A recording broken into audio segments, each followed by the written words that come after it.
another.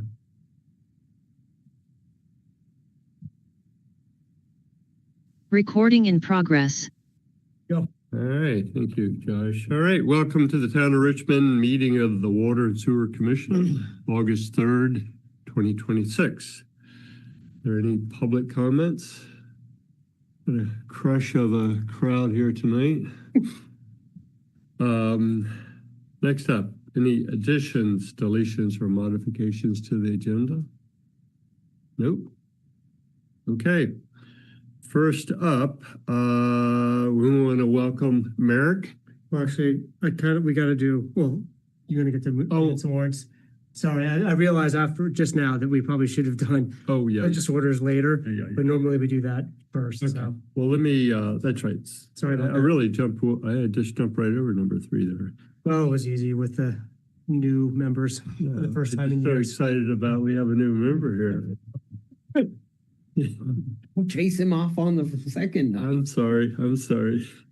I've got Aaron's phone. I've got Aaron's phone number here in my back. All right. First up, there are no purchase orders. We have 2 warrants. Warrants number, I think it's 22991 and 22992. One's for $11,620 for solid waste. The other's $1,172.10 just for general operating expenses. This is David. Move to approve as presented. Is Bartle second? Great. Any further discussion? No further discussion. Calling for a vote on the warrants. Please state your name and your vote. Bart, aye. Merrick, aye. Greg, Aye. David, aye. Morgan, aye. Motion passes. All right. Minutes.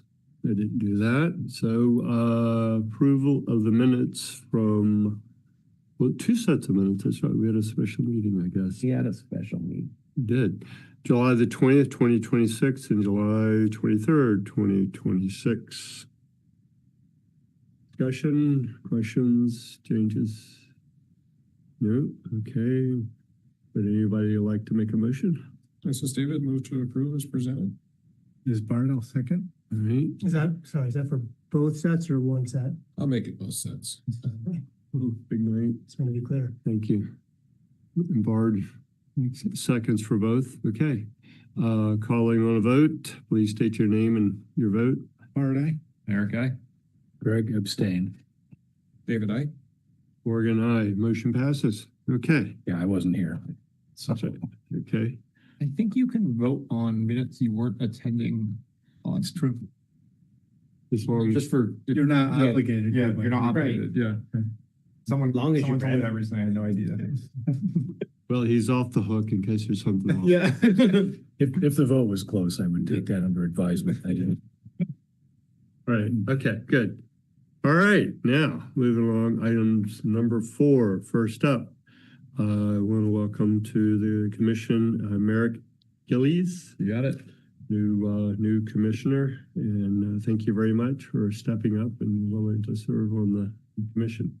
Lots of excitement here. So, second up, selection of chair and vice chair for the year. So I think any comments or? I think before we entertain motions to fill positions, we'll poll the board and see who would be interested. All right. And why or why not. All right. Do we need a motion first? No. All right. Any interest? I tell you what, I'll serve as chair if anybody's interested, or allow me to. I'm happy to vice if the select board members on the committee do not want more obligations, but I'm happy to sit. You found it. Sit on, just as a general member if there's interest from any of the remaining 3. I'm inclined to defer to seniority, Bard. David? I'm not especially interested in either position at this point. Good. David? I am not actively campaigning. I literally don't have the time or the bandwidth to be chair, but Okay. if you want me to, I could be vice chair. but I'm not like in the back of the room screaming, me. Okay, great. No, I think Merrick, having expressed a positive interest in the opportunity, I would make a motion to appoint Merrick Gillies, Vice Chair of the Water and Sewer Commission. This is David. I'll gladly second. Any discussion or further discussion? Calling on a vote on the motion? Pardon? I don't know if I vote on this. Usually you abstain. I'll abstain. Greg, aye. David, I. The motion passes. Now I can't find my pen. I guess I jumped the gun. So, Bart, any interest in? No, I've said this, Okay. I think the last couple of times between the Select Board, Water Sewer Commission, Regional Planning Commission, of which I'm now chair. Oh, yeah. um, You gave it the office. Aaron Farr was a good vice chair. I think you could learn from her. Great. Yeah, I would like to connect with her. Hey, Greg, do you have interest for chair? I think you're doing a great job. If you're really dying to get out of that position, that's fine. But otherwise, I'm happy to leave things as they are. I've only just joined the commission last fall. Okay. But feel like I need to get some more miles under my belt before I feel like taking over. You probably have the miles, but Yeah, well, certainly got the model year, right?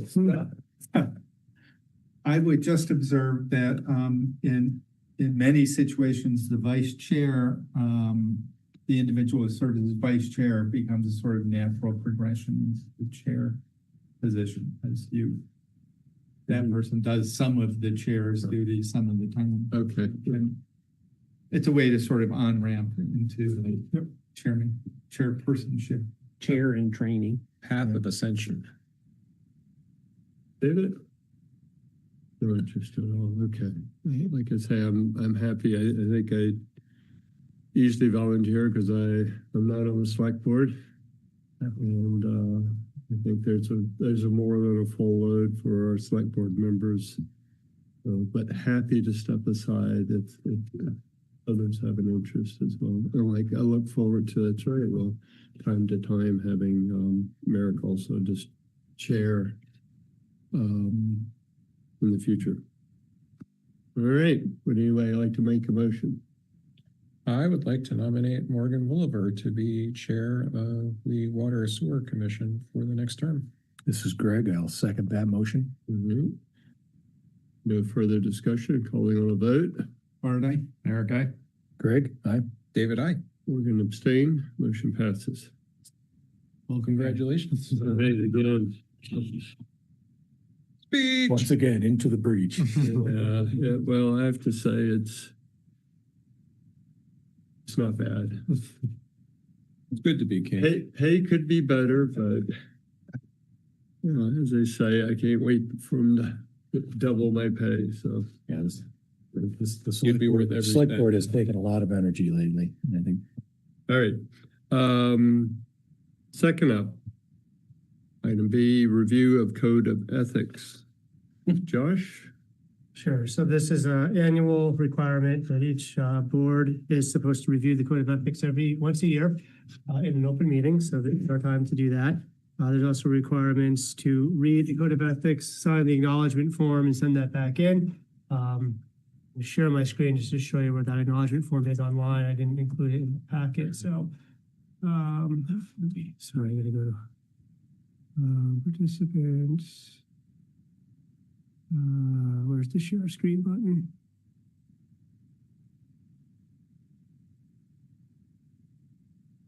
Oh, you really bury that, don't I? Okay. Upgrade again? Oh, I don't know. Zoom's always making improvements, right? So if you go to the website under boards and meetings, all committees and board members, there is, as you scroll down, there's a bunch of information about code of ethics. There is a PDF form here and an online form here. So once you've read, you can click on the online form and just enter your name and email address. A couple quick things. It'll send it to Duncan and he'll record you as having acknowledged that you've read the code of ethics again for this year. You're supposed to watch the video once every 3 years. So I think 4 of you have probably done it. Merrick needs to watch the video. There's a form you fill out at the end of that video that if you get a certificate, that also gets emailed to Duncan, or make sure you put that in there.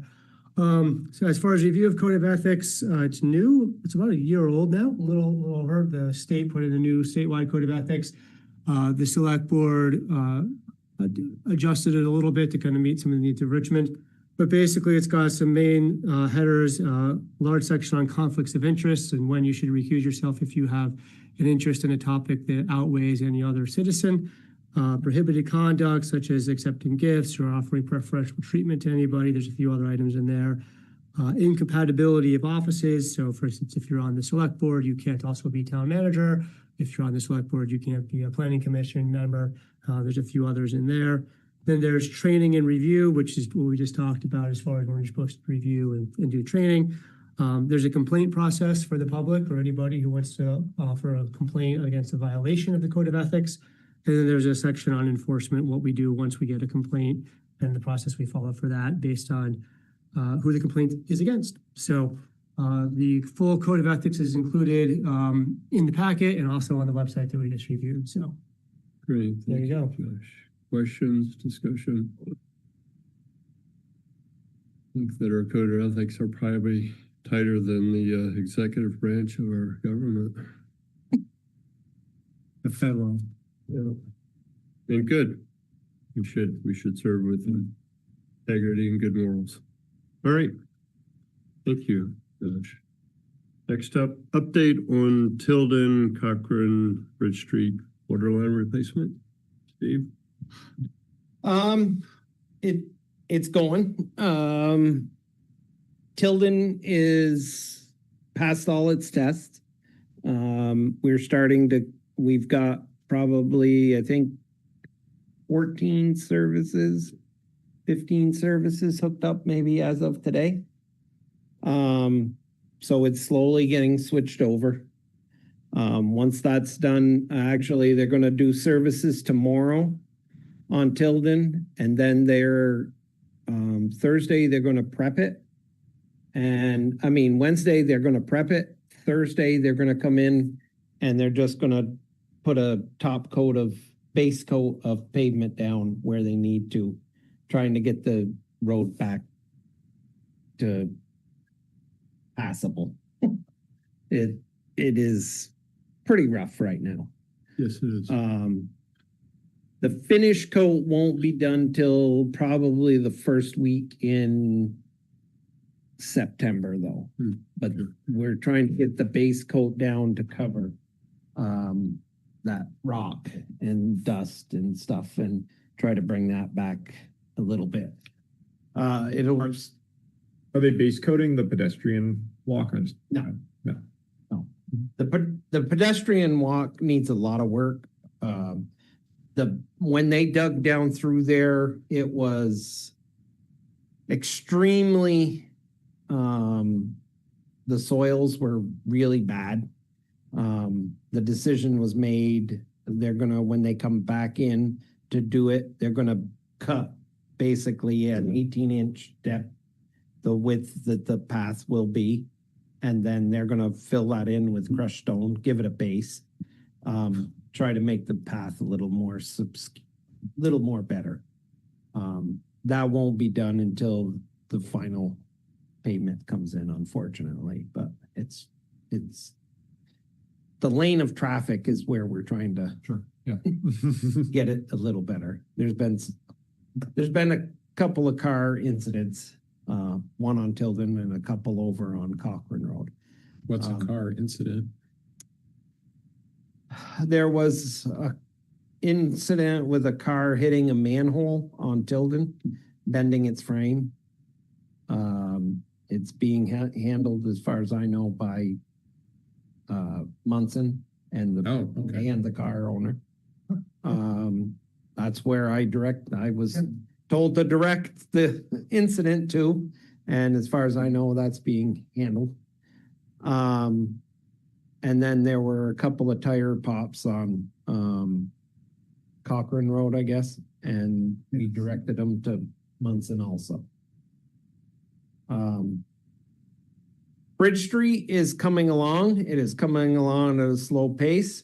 One of the reasons that it is slow to almost a crawl is there's an existing 4-inch main that is 50s era, and there is a new 8-inch main that is 70s era. We were hoping that they were far enough apart that we could dig right between them. They were not. We had to move it over a little. And then also make sure we were 10 feet from the sewer line. It's gotten very tight, and now we've had to cross under the 4 and the 8 after the driveway for the round church. They seem to widen out. They were at like 60 inches, maybe, coming up through there. Now they're at about 8 feet. So they've gone from 5 to 8 feet.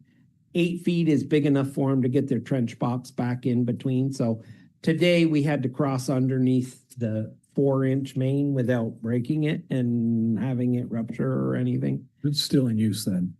Yeah. All of the services on Bridge Street on that section feed off the 4-inch main.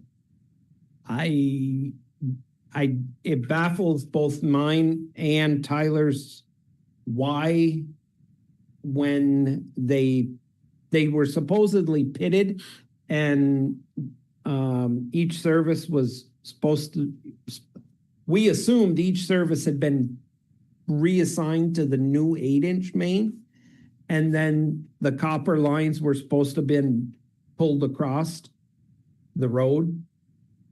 What we're finding is they put 4-inch tap, they tapped the 4-inch line again with a service, put a copper loop on it, and then hooked to the galvanized, and all of the services were galvanized going across that we found. This was one of them. As you can see, this, as soon as you start disturbing any of the soils, the rust flakes off, and you end up with, you know, a hole this big. Not anything but, you know, the rust flakes off. We replaced this piece where it was all back on, everything was working, and then the bank started to gush water. And then we had to dig into the bank and replace another piece.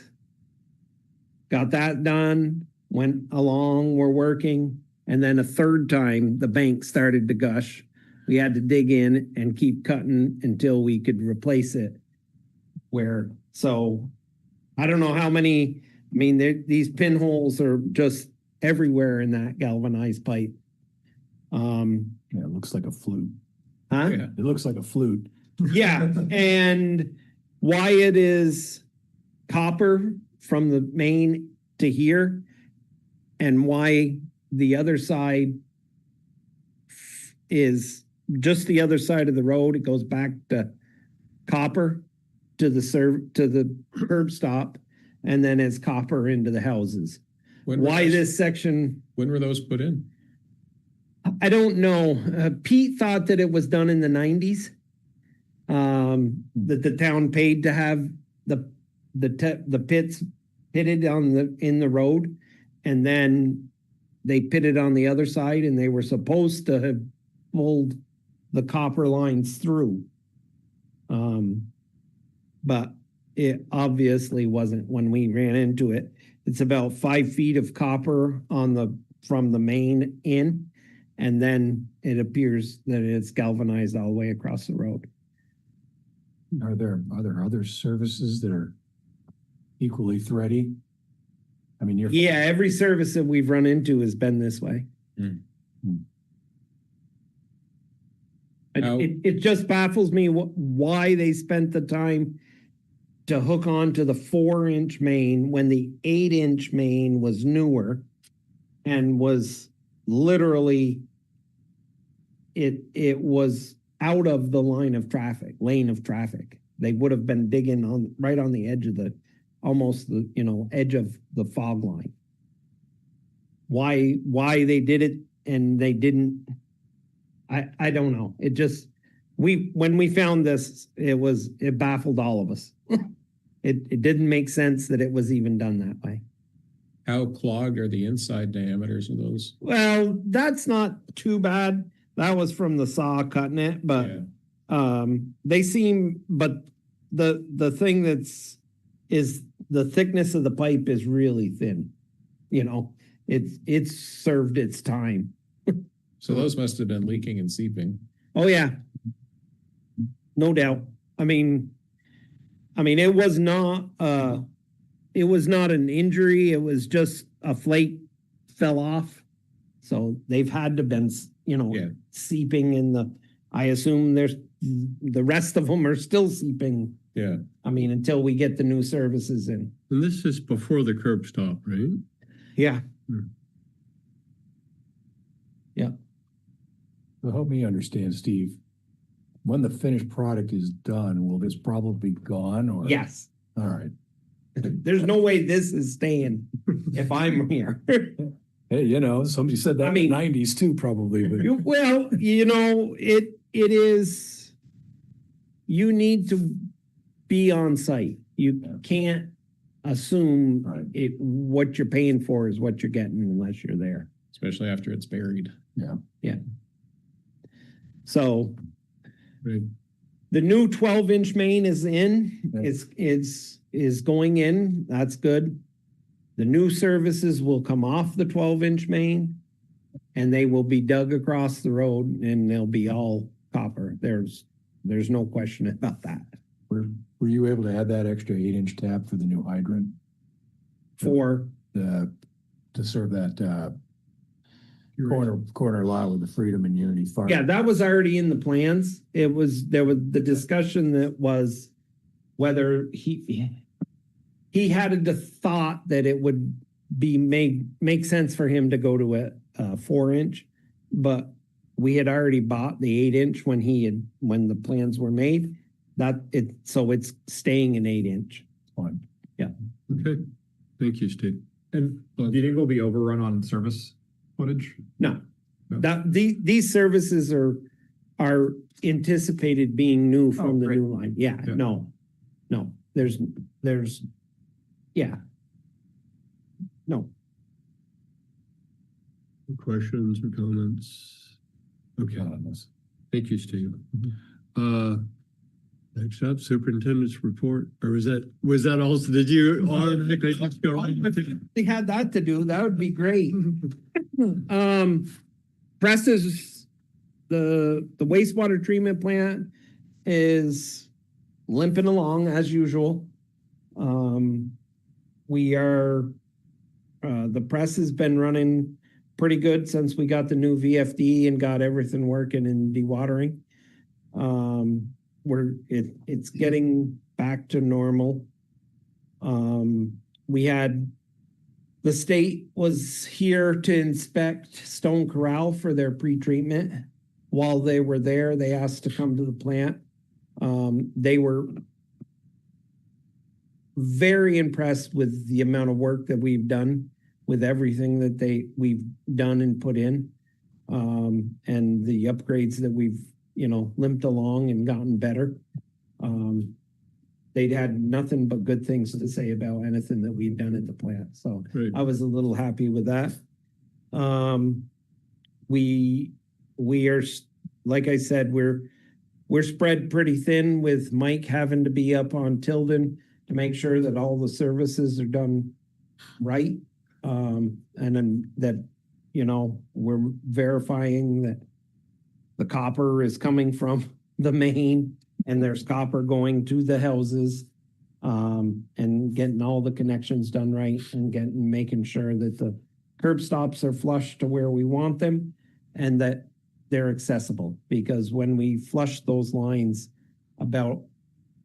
I would say 1 out of every 7 were unable to get on to the curb stop. What we found is the curb stop that they're using has a straight rod or valve extension to them. And what it does is it allows them to lay to the side. The normal one has a bent and wiggly section to it, which basically holds it centered in the pipe. And they are changing them all over so that we can get on them. So it's attention to detail when we're at that point, because they'll be gone 5 years from now. We go to shut off Bart's and we can't turn his water off. So, or yours. But we're trying to make sure everything's done right and comes out right. Several of the curb stops up there that were in driveways are now going to be in the lane of traffic, and they're going to have valve boxes over them. That decision was made because the ones in the driveways, every one of them was bent over. Plow comes in soft, dirt. They catch them, they bend them over, they break them. We felt it was better to put the valve in the lane of traffic, and then the valve box will be cast into the pavement, so that it'll be hard and solid. So trying to make things better. Harder to lose too. We didn't lose any. We had pretty good measurements and stuff on all of them, but you spend 5 minutes digging down, and then, you got to take a Sawzall or something and cut it off just to find that it's been turned and bent so much and dirt's gotten in it, or, and then you can't get it. So we're trying. We did replace on another scope. Pete's doing some sidewalk repairs. We have a couple of curb stops in the sidewalk. Pete is actually given us the time. He dug down. We replaced one the other day, pediatrics building. We've never been able to shut it off since I've been here. The curb stop was in the sidewalk, and it was in a valve body, but there was no cover on the curb stop. So it was completely full of grit, and you couldn't get even onto it. So while he was there, he took a minute, took a couple buckets, dug down. We exchanged the valve box, put a new rod on it, put it all back together, put it flush, so it's going to be in. Now it will be in the green belt, but making sure that everything comes out right there. Tomorrow there's a manhole that one's a little more complicated. The manhole is actually going to be half in his curb, granite curb. We're going to try to see if we can get an offset cover a little bit. So that if we could just move it a little bit, he'd be able to get by it with his granite curbs. But we're going to look at that problem tomorrow. But always something. Yeah. Water has been really good. Pretty simple. So.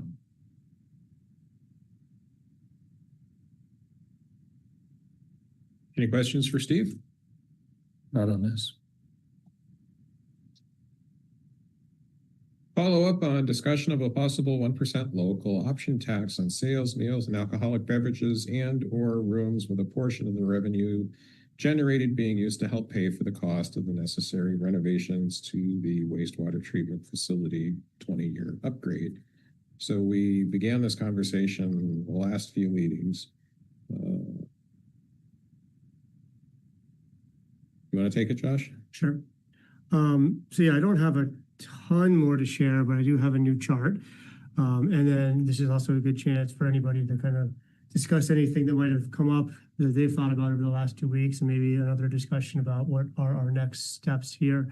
So let me pull up the charts. Now, were we going to get further clarification on what that would cover and what would be exempt? I thought we went over some of that at the last meeting. Good.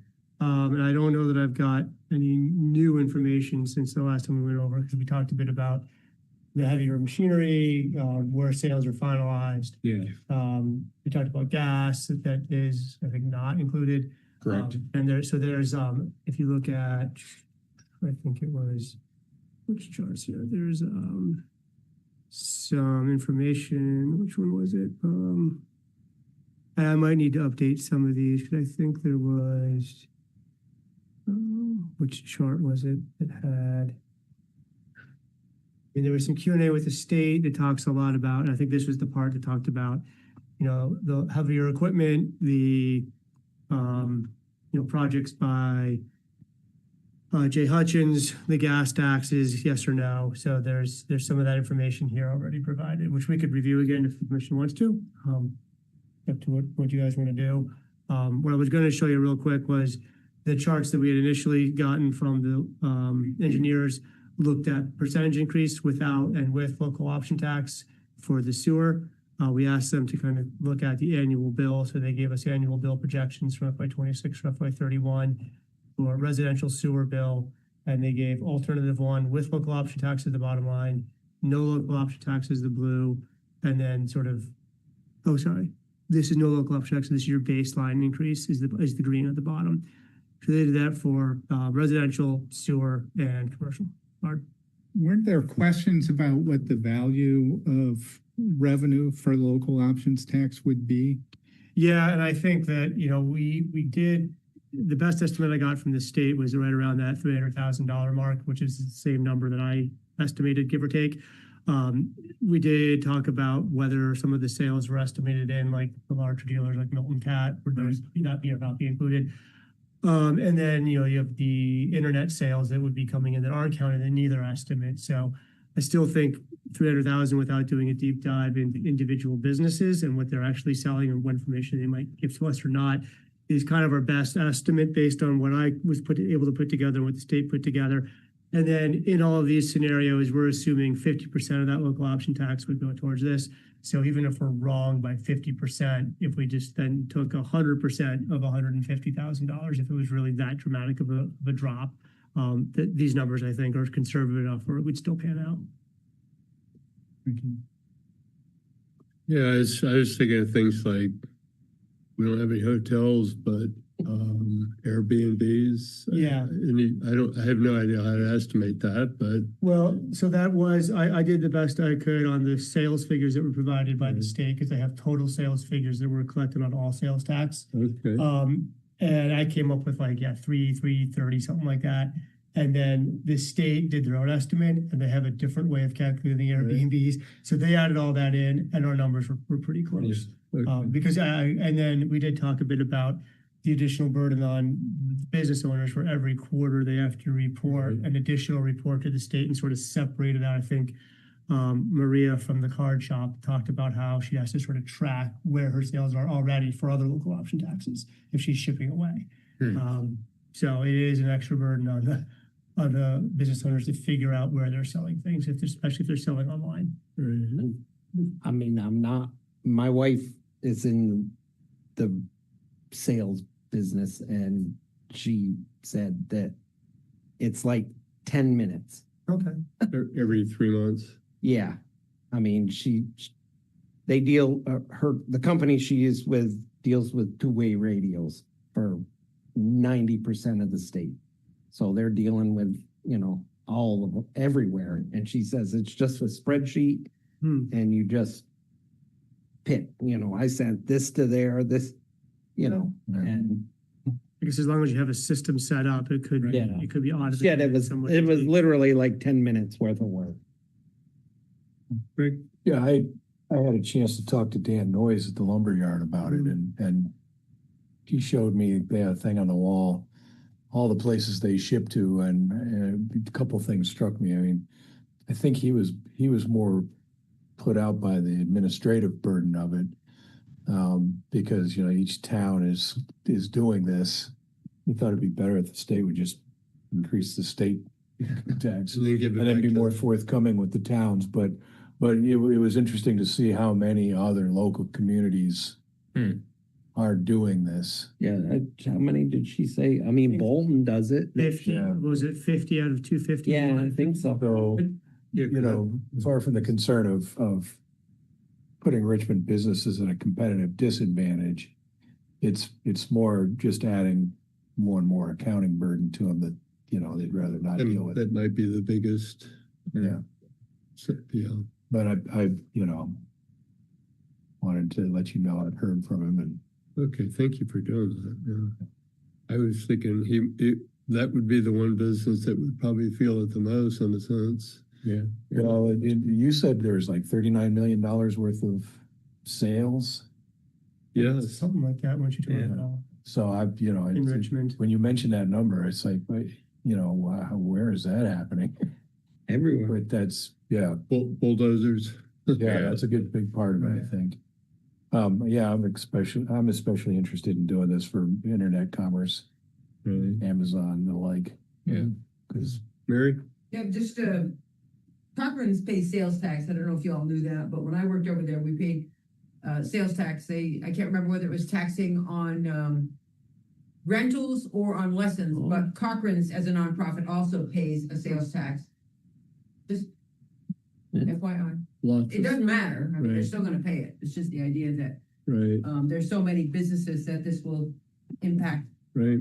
But it also sugars out that it's a better distribution of how to make up that loss that you need to cover. Yes. Yeah. And Yeah. I'm not gonna shop somewhere else because there's a stupid tax here or a stupid tax in Williston. If I have to go there, I have to go there. That's it. I don't go out of my way for 2 cents on gas either. I do. Well, good for you. Fire trucks. You take a and lot your of private gas. jet. There you go. Thank you. Well, no, I mean, just to keep things in perspective, if you No, but spend, that's one place we hadn't thought of was Cochran's and I'll drive 10 Yeah, I miles know and that. save 2 cents.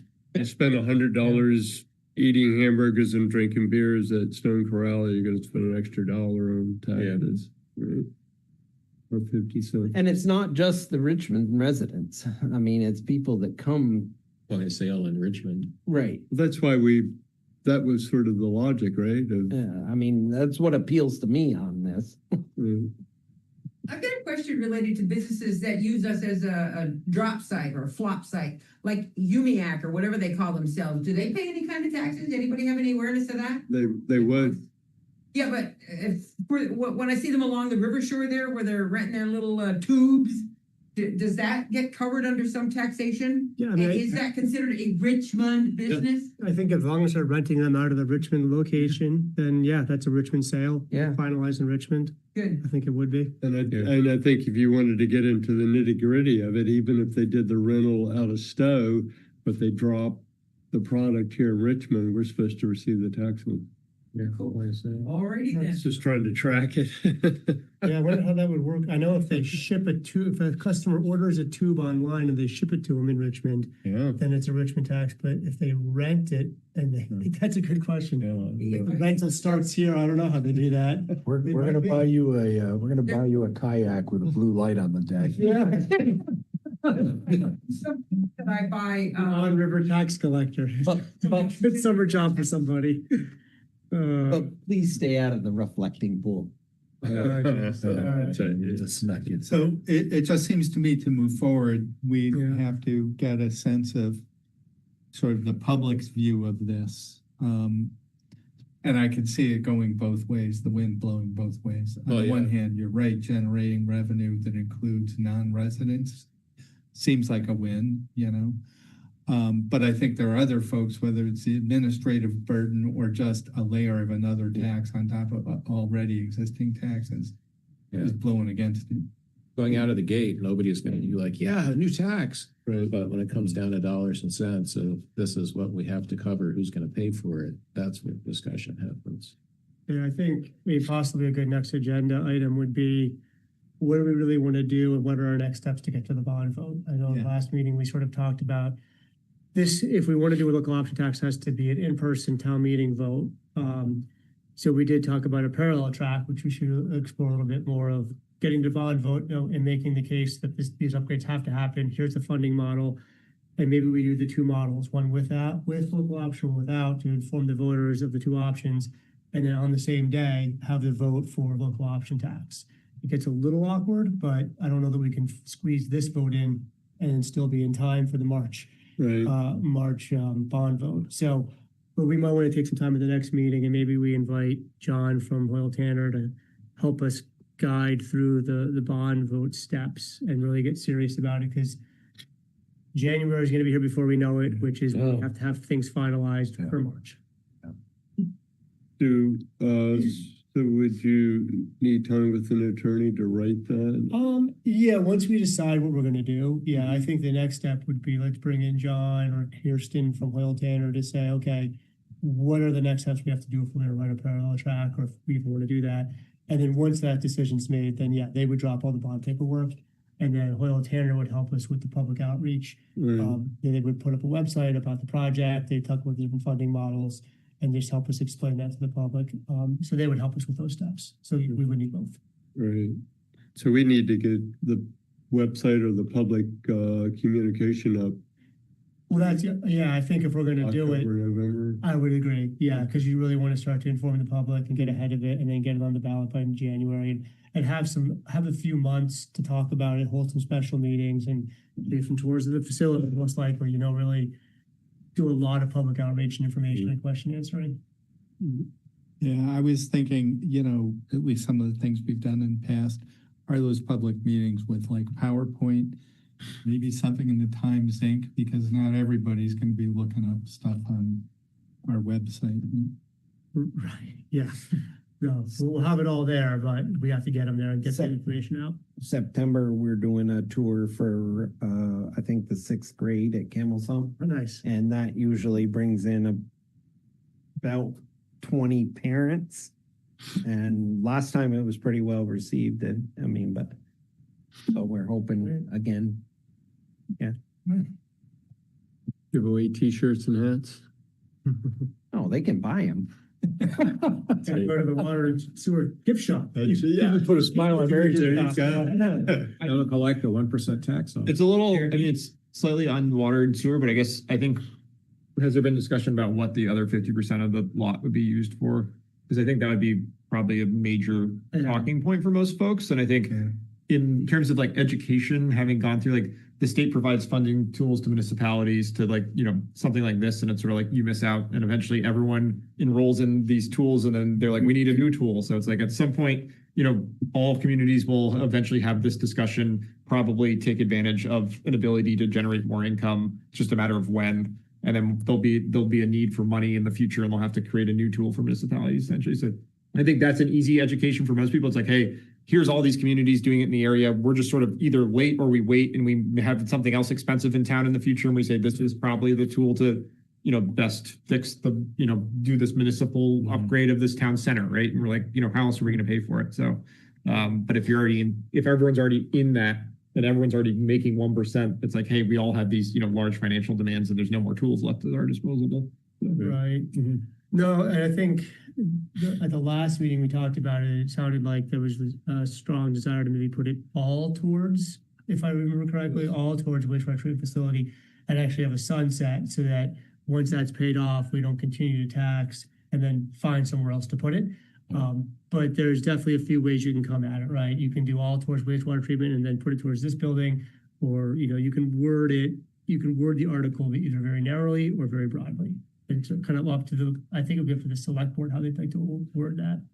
I think my personal input on that would be, there's the sewer serves the core, but the tax will affect the whole town. Oh, yeah. So I think if it's a division of that funding to support something that, like, people understand, like, you and I go grocery shop at the grocery store, they need to have a functioning sewer system. We should be supporting the sewer system.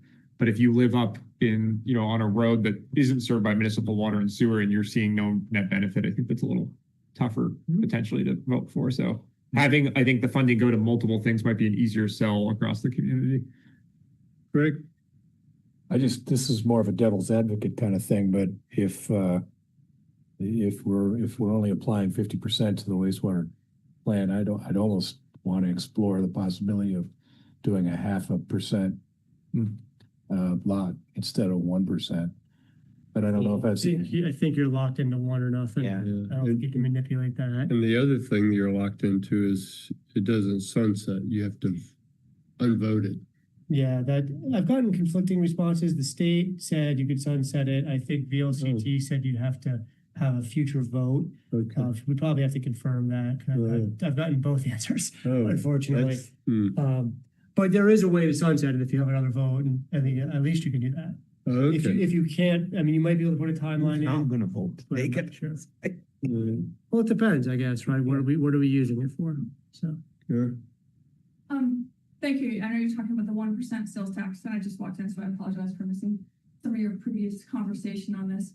Of the other towns that you have been speaking of in your numerous meetings, is their funding going toward water and sewer, or is it a 1% that reduces their whole grand list? Because if you reduce the whole grand list, or you distribute it amongst all taxpayers, then those who are on the water and sewer system have more money in their pocket to pay for their water and sewer upgrades, et cetera, because if you're only saving 5% in their rates. I have a $3,000 pump that I just replaced. You didn't help me pay for that. You're gonna pit village against outer village, and I don't really want you to divide the town any more than you have to.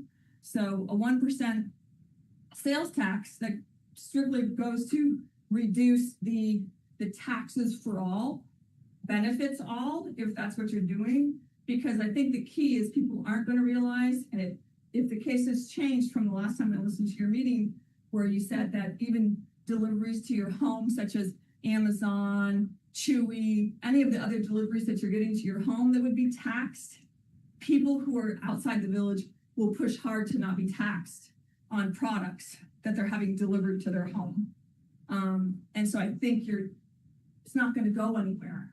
But if it's a 1% tax that you're taxing on all sales, if it's going to happen and it benefits everybody, so everybody's taxes go down and they can afford to pay for their own water and sewer upgrades, that's a better approach, is my opinion. But if you're just going to do a 1% sales tax, a majority that's going to go toward water and sewer users, I'm gonna fight hard to not pay it, because I have to pay for my own pumps when they go. I have to pay for my own water treatment, as I have my own personal water treatment at my home. So I'm not in support of helping subsidize other people who have some of the largest land values in the town, because the last reappraisal valued your land at a higher value rate than other lots in the whole town. So they're saying that you have the means, more of the means, if that's what they did to everybody in the village. And I argued that too back then. So I'm not trying to say it was right, but I think you got a lot of mixed messages going on, and it would be an uphill battle to do a 1% to benefit water and sewer. And even if 50% of the funds are benefiting water and sewer, it's 50% of the funds that are benefiting people that should be able to bring my bill in and put it in that till and get reimbursed some of the costs that I have to do for my water and sewer as well. So it's just an idea. Whether you listen or not, it's okay, but it's all about making this happen for you. Congratulations on your good review by the state or whatever they did with saying that you had a good visit. Stephen? Yeah, they just came in and did a tour. So I appreciate that. And it's just sad that Richmond has to be the first in upgrading a bunch of things a lot of the time, where other towns aren't being penalized when they don't do it. So I appreciate us trying to do the environmentally friendly things, but I think it's also shouldn't be at the cost of making everybody who can't afford to be here have to move out of town. Thank you.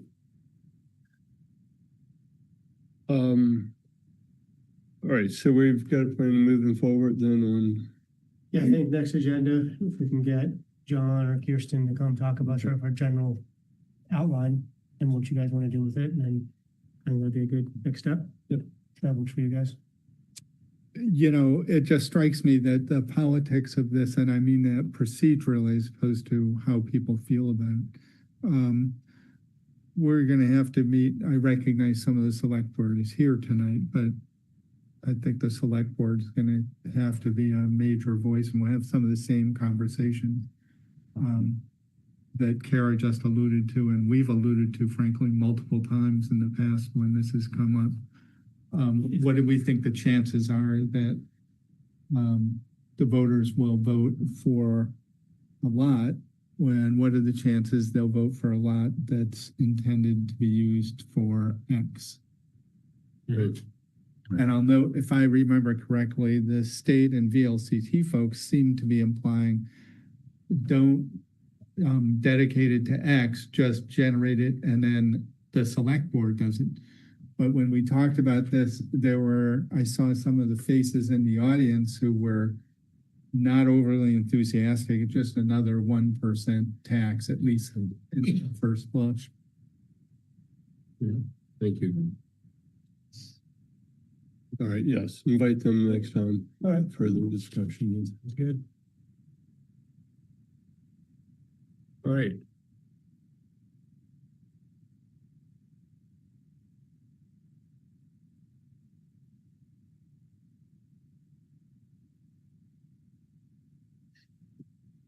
Follow up on discussion of potentially relocating the wastewater pump station at 401 Bridge Street parcel. Yeah, so I didn't have time from the last meeting to now to track down the cost of the requests from the wrestlers. I did include the 8 requests in the packet, so we've got those sort of on record with the board. I'm hoping to get some more cost trackers between now and the next meeting, including the difference between rebuilding in place and rebuilding at the Brushwood property. I know that's key to the next part of the decision-making process. We just had sort of a short turnaround between a later in the week meeting and this meeting going on. So I think next agenda, we should have some more information. And I don't know if there's any other thoughts that commissioners have had from the last meeting that you want to share at this point. I think that we should spend probably more time going over each one of these bullet points, because I was just listening in and then looking at the bullet point items I do have some questions, okay, but it would be more than we have more costs related to those bullet points. Well, that's my plan. Yeah, I want to try to get hopefully a chance this week or next week to tighten up those costs to have a better decision-making process. Right. Okay. Yeah. And sure. Let's ask a question just to make sure I'm understanding what the discussion was. This is where the pump station is in the floodway area where the road dips down there, and you were looking at relocating it over to a different property at one point, or in place going straight up in that situation, or then moving into the Bressor property, which he was at the last meeting. The reason you want to relocate that is because of when the flooding events occur and the cost of such. Have we done an ROI on return on investment analysis on reviewing the cost to do cleanup and how many events we've had over the past 20 years to know that comparative? Because sometimes it's just cheaper to clean up than to rebuild and redo. I don't asking if we've done an analysis for numbers. Money talks, right? The last time, just to replace what was there and destroyed, was in 58,000.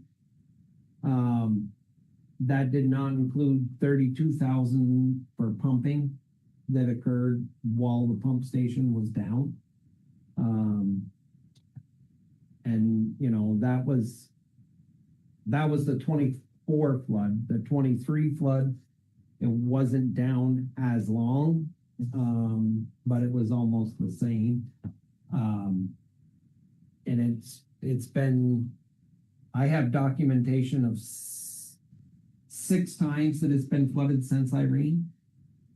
And Irene was the severest. But yeah, I'm not denying that you might need it, but numbers talk to people, right? And people can, so if you're comparing your different options and you've said, okay, this is the losses we've experienced over the past 20 years, and on average, this is what it was. And then if we're going to do this option, it's going to cost us this much, but it should outlast ever having to do that again. It helps you sell what you want to do is all I'm trying to say. So I'm not trying to say no, I understand which way to go, but if you have an analysis on each option to say the cost associated with it and the life of it, because it goes to a capital a capital plan, right? Because Yeah. that's why you're talking about your 20-year improvements. It goes to a capital plan. That's all I'm saying, is have your numbers showing that, and it'll. The other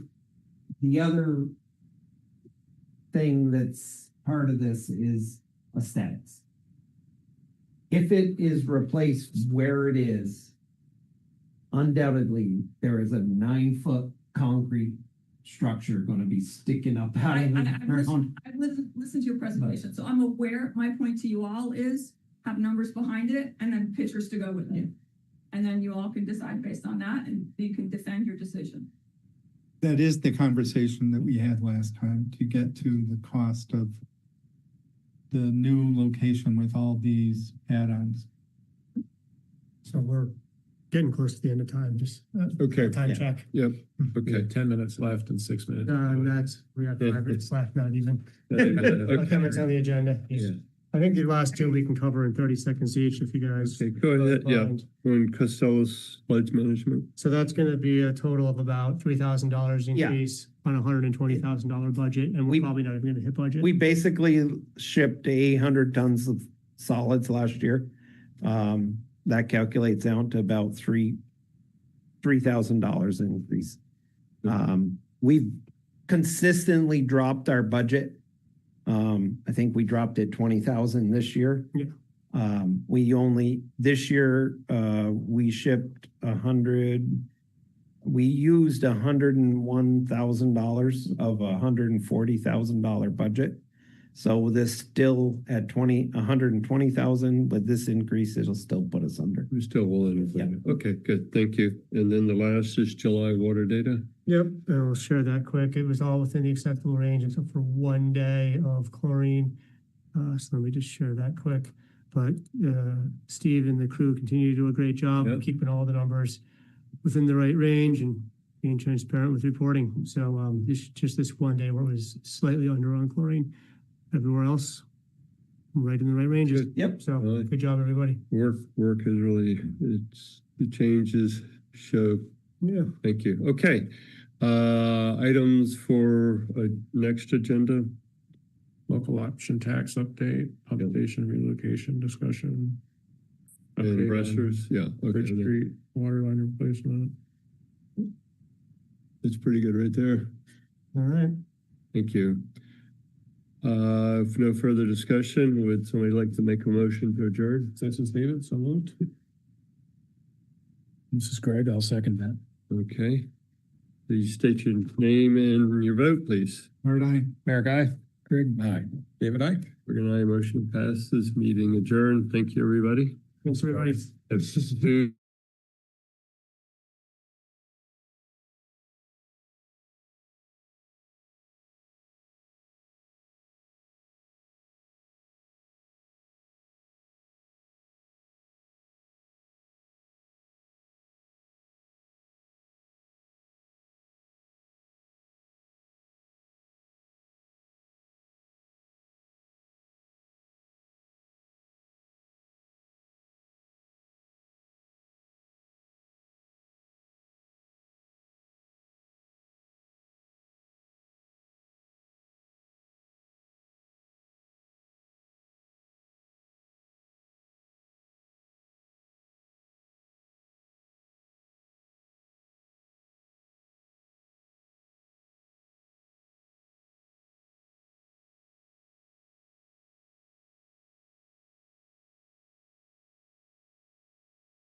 Weeds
Good evening, everyone. Welcome to the August 3rd meeting of the Richmond Selectboard. Do we have any public comment? Start with Mary, then Andy. Yeah, Mary Hall. I'd like to congratulate the Camel Stump Little Leaguers, and Josh probably can report on that they made it the first time in Camel Stump Little League history, that they're the champions. And I had mentioned at our BCA meeting that perhaps the town clerk could use sports theme as this year's town report theme. And everybody at home who's got pictures, make sure you tell us who's in the pictures. So again, congratulations. Nice job, parents and athletes. So they won last time I reported, they won the district championship. Now they won the state championship was past Saturday. Ooh. And they head to Bristol, Connecticut this weekend for the New England Regional Championships. And the winner of that tournament goes to the World Series. So pretty awesome for those small kids. They're going to have a blast this weekend. So yeah, congrats. Yeah. Andy, good. Andy Bassett. I oppose the speed bumps on Cochrane Road. I always have. They do not reduce the overall speed on the road because cars and vehicles slow down, go over, and then they speed up again. Okay, it doesn't amount to anything. Okay.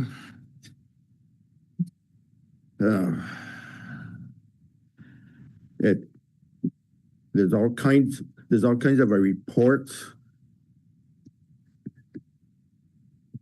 The reports are listed on the internet that it causes a more pollution because of the break of dust, because of the pollution of accelerating as opposed to just us going along. Your ambulance and a fire, their trucks have a slower response time because of them. Okay, they're not a lot. True. Okay, but if your house is on a fire, where the hell are they? You know? So I oppose the speed bumps and encourage you to take them out. Okay, thank you. Okay. Thank you. Do you have any other public comment? Kara?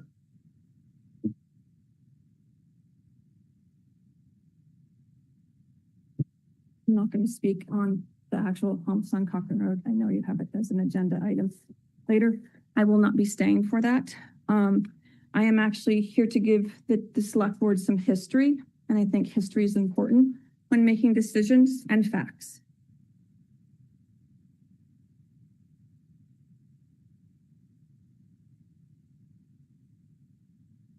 Facts about signs. Yeah. Since I can remember, as a business owner in the town of Richmond, I had heavy equipment and a tandem dump truck, and I paid the town overweight permit to have those vehicles on roadways. If you are not familiar with that, it allows you to have a vehicle over the 24,000 pound weight limit for your roads. It's paid directly to the town of Richmond along with to the state of Vermont, 2 separate permits that you have to get. That being said, the 24,000 pound limit that Adam pointed out on Cochrane Road is the same limit that you have on Jericho Road, Hinesburg Road. Every single town by state statute is at a 24,000 limit unless otherwise specified. These are facts. Check me, GPT me, do whatever you want. It's facts. We paid the tax. It's a fact.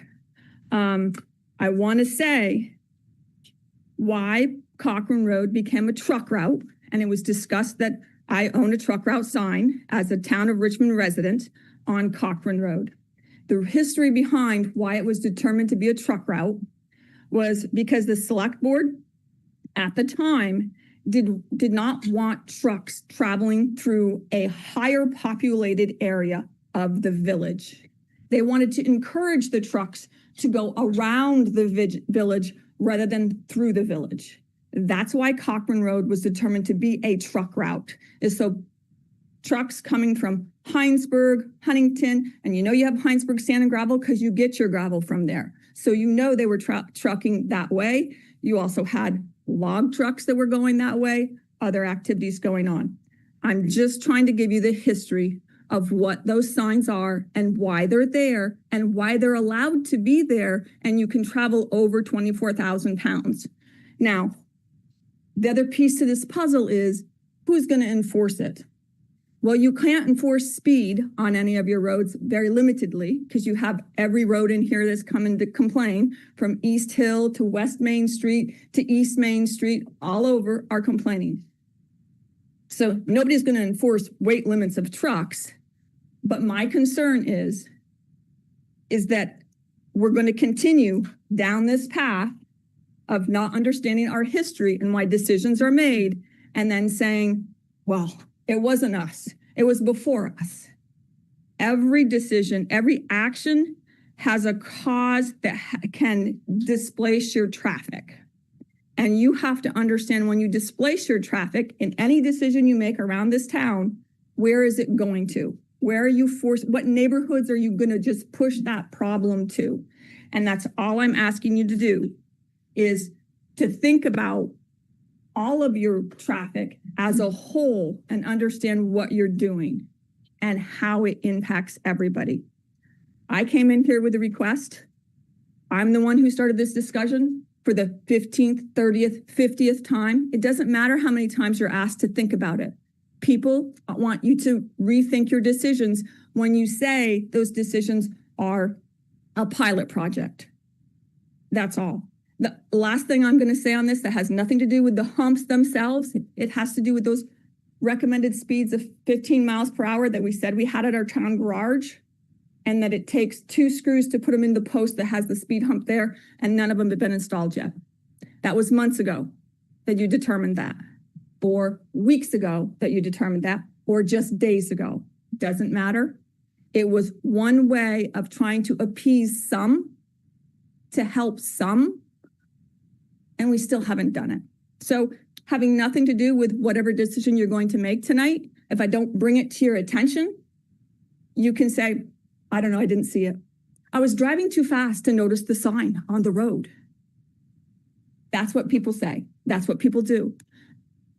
Whatever decision you make, I don't have to agree with it, but I will not be treated disrespectful in another meeting ever again. And if somebody is treating me disrespectfully, I'm going to ask them, I'm going to treat them like my children when they were young and ask them if they need a timeout. Because it's not okay. It's hard sitting here. It's very hard to speak up or to try to give you historical information and getting attacked for it. The last time I was attacked was because I had information to provide, because I was one of those people who received a letter. But it doesn't matter who we are. If we don't agree with you, then we're wrong. And that's not how you build a community. That is not how it works. So good luck with how you decide to rule on anything you decide to rule on. And don't be surprised when the taxpayer says something else, when the voter says something else. Because they all don't have to come in here and have their voice heard when they feel somebody else is speaking for them. Thanks, Kara. Any more public comment? Josh? I've got a comment or an update about tax bills that were mailed. There was this, I changed sharing. Give me a second.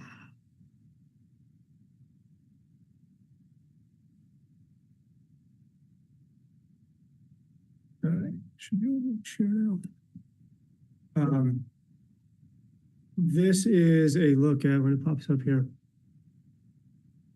the letterhead of our tax bill.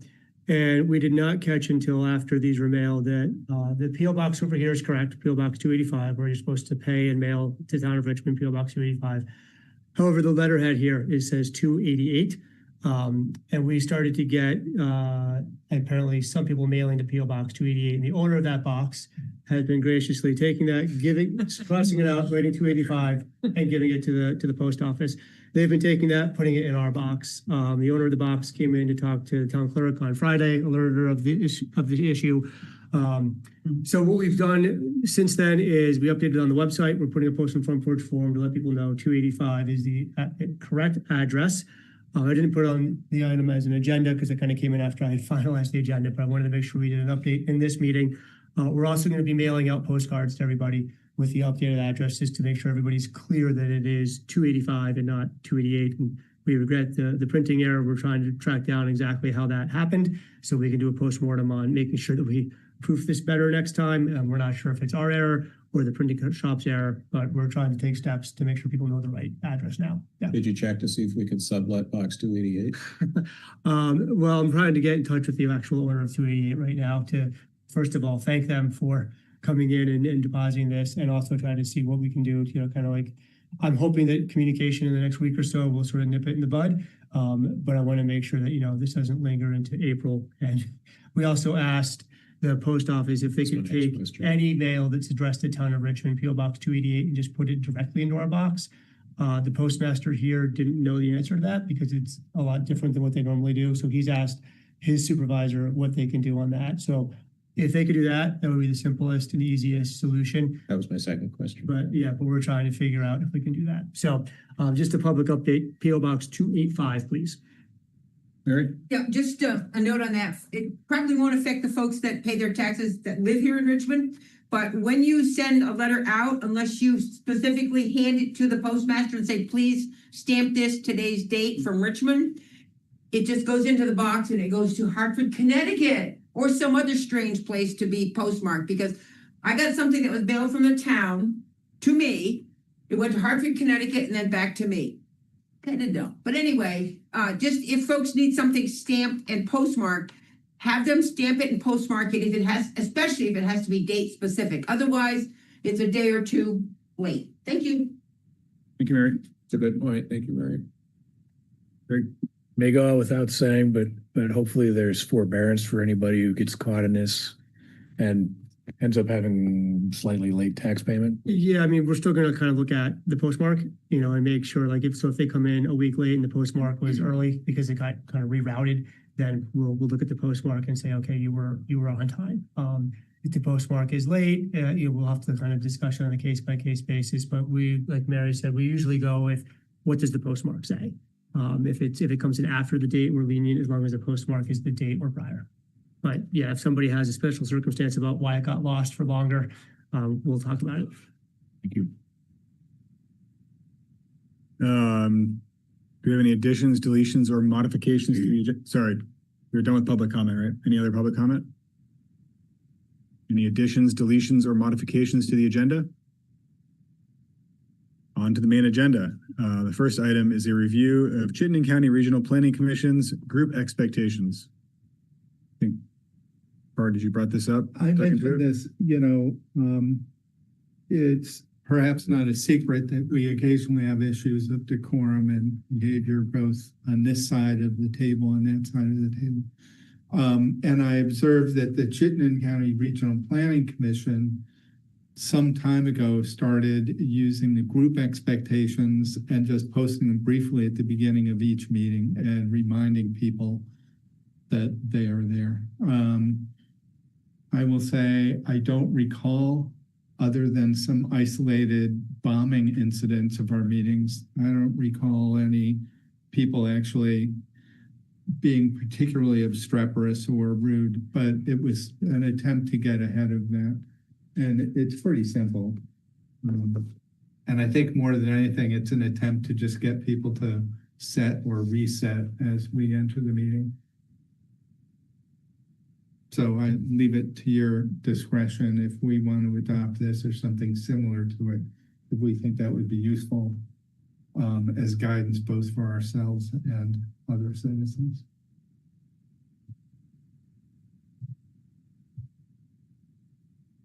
There are a few that are very, for me, other generation, like number 8. Does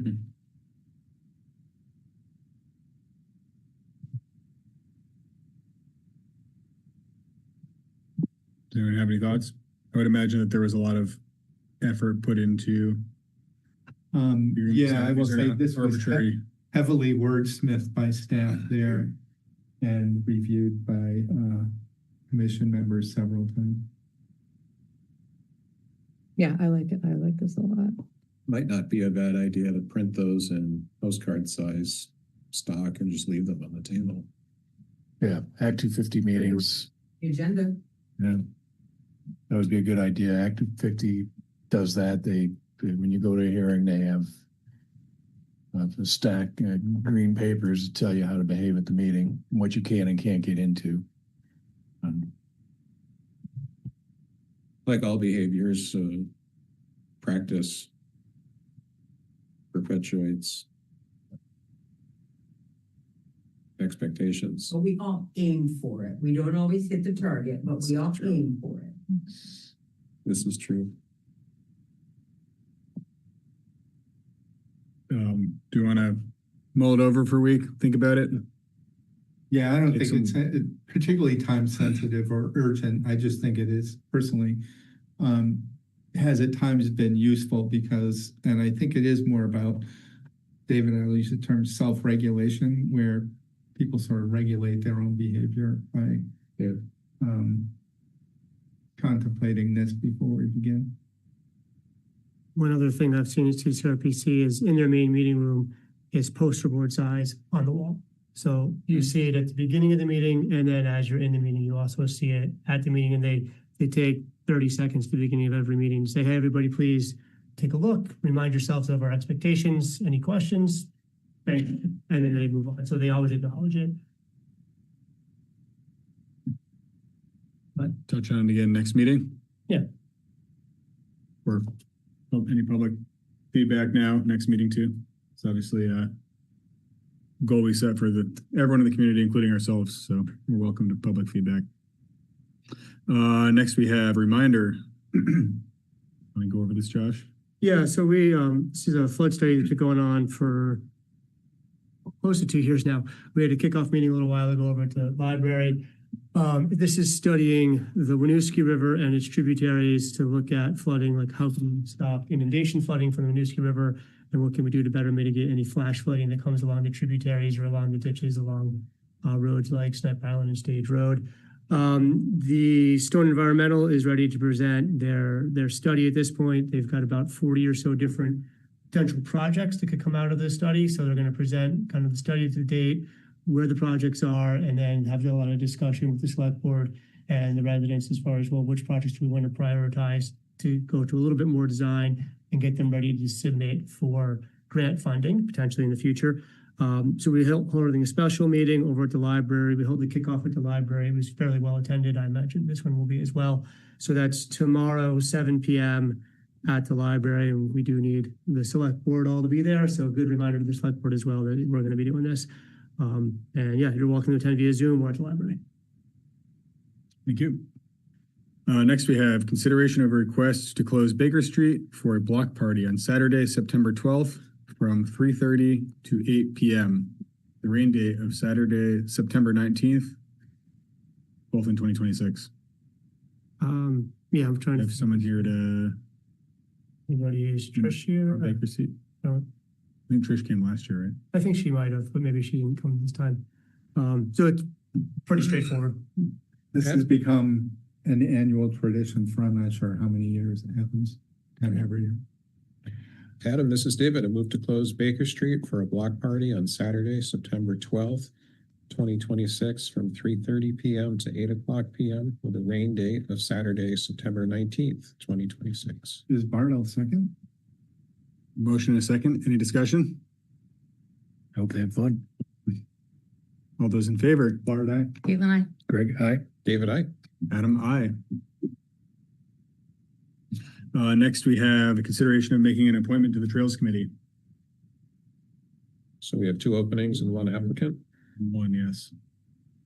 We have Molly. Is Molly online? I don't see her. Adam, this is David. I move to appoint Molly Dugan to fill a vacant seat on the Trails Committee with a 3-year term expiring in 2029. This is Bart, I'll second. Any more discussion? Anyone have a chance to review her application? She's a great candidate. She's got a lot of government experience. Glad to see her stepping up. All those in favor? Bart, aye. Caitlin, I. Greg, aye. David, I. Adam, aye. Congratulations, Molly. Next we have, let me write down who did this first. Next we have discussion of a request to create a no parking zone on portions of Dugway Road that run along the Aldrich Farm property in exchange for providing the town with an easement for repairs to the Dugway Road that are necessary due to damages from the 2023 and 2024 floods. Josh, you're probably the most versed in this. Sure, I'll give a bit of a history on what brings us to this point today. So, in 2023 flood, there was some damage to the slopes on Dugway Road. So if you've driven Dugway, it's at the riverside in certain sections, is a fairly steep slope, 20 feet or more down to the river. In 2023, with the high water of the Huntington River, it scoured away portions of that, and we knew we had to make some repairs. We were still in the design process and working with FEMA to get to those repairs when the 2024 flood hit, causing more damage in those same locations as well as additional locations. So that then cued more rounds of discussions with FEMA. How do we combine damages from two separate incidences? There's lots of sort of things to untangle bureaucratically with FEMA. And again, more design and kind of trying to figure out how we were going to approach this entire project. Sort of fast forward through a lot of that, we've had a couple of extensions from FEMA due to some of these complications. We got into about March and we were starting to reach out for easements because what we realized is the right of way is only so wide. There's a bottom portion of 5 to 20 feet or so down by the river that is owned by other property owners. So we need an easement to figure that out. Our first draft included 2 property owners. Upon review with both property owners, they both said, well, we think that some of these property lines aren't quite right. So we went back, did some more research, and it turned out we just needed an easement from one property owner, Mr. Andy Aldrich. So we, I think, went through a couple months of redrawing everything, got back to Andy and said, okay, here's the easements, here's the area, what can we do to move forward? And also just sort of a note on timing. So we have a completion date by FEMA of end of November. So we're getting kind of tight and it's through various different delays in this project. The advice that we've gotten so far from Fire Emergency Management is that FEMA has not been very forthcoming with additional extensions. I think in the past they've been more lenient, but they're seeing them not be as lenient. So they suggested that we try to move this as quickly as we can. So what we have done, just on a related note, is we went out to bid last week, knowing that, if we're unable to secure an easement, we might just not open the bids. But at least we sort of have that process going while we're also working with Mr. Aldrich on what we can do to secure those easements. So the clock is ticking to some extent. I think, Andy knows that as well, but he also has his concerns and, obviously the easements are of value and he has his request for what he'd like to see. So I think that covers the process to date. Does anybody have questions on how we got here? Maybe pull up the map that I think Andy. It's the same thing. Good call.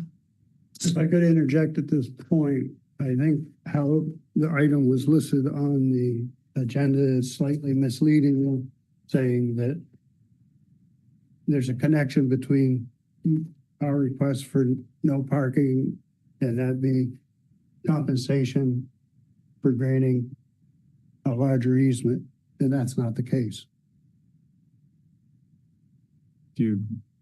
That's so just the timing. There's two things going on, and trying to connect them at this point is, and the reason that I asked to come in is separate from compensation for the additional easement. One of the reasons I wanted to see the map is where would the easement apply? And I don't know if it's easy to see on the map. Yeah, I don't have the easement map included in the packet. Andy, you probably know, I think we're down in this area for where the easement work is. There's two places. Just bear with me. so I can be fairly accurate.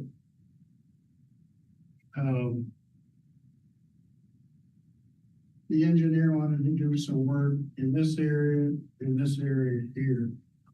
And they weren't connected. They were two separate areas. And what you've got there is, you've got the road itself. And then you've got the south bank of the road goes down to the river. A question I never got answered, and I'll ask it again because maybe somebody knows. That section was built by the CCC.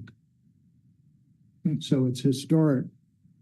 And I've asked if that's been addressed, because I know you had to address that when you worked at the gorge.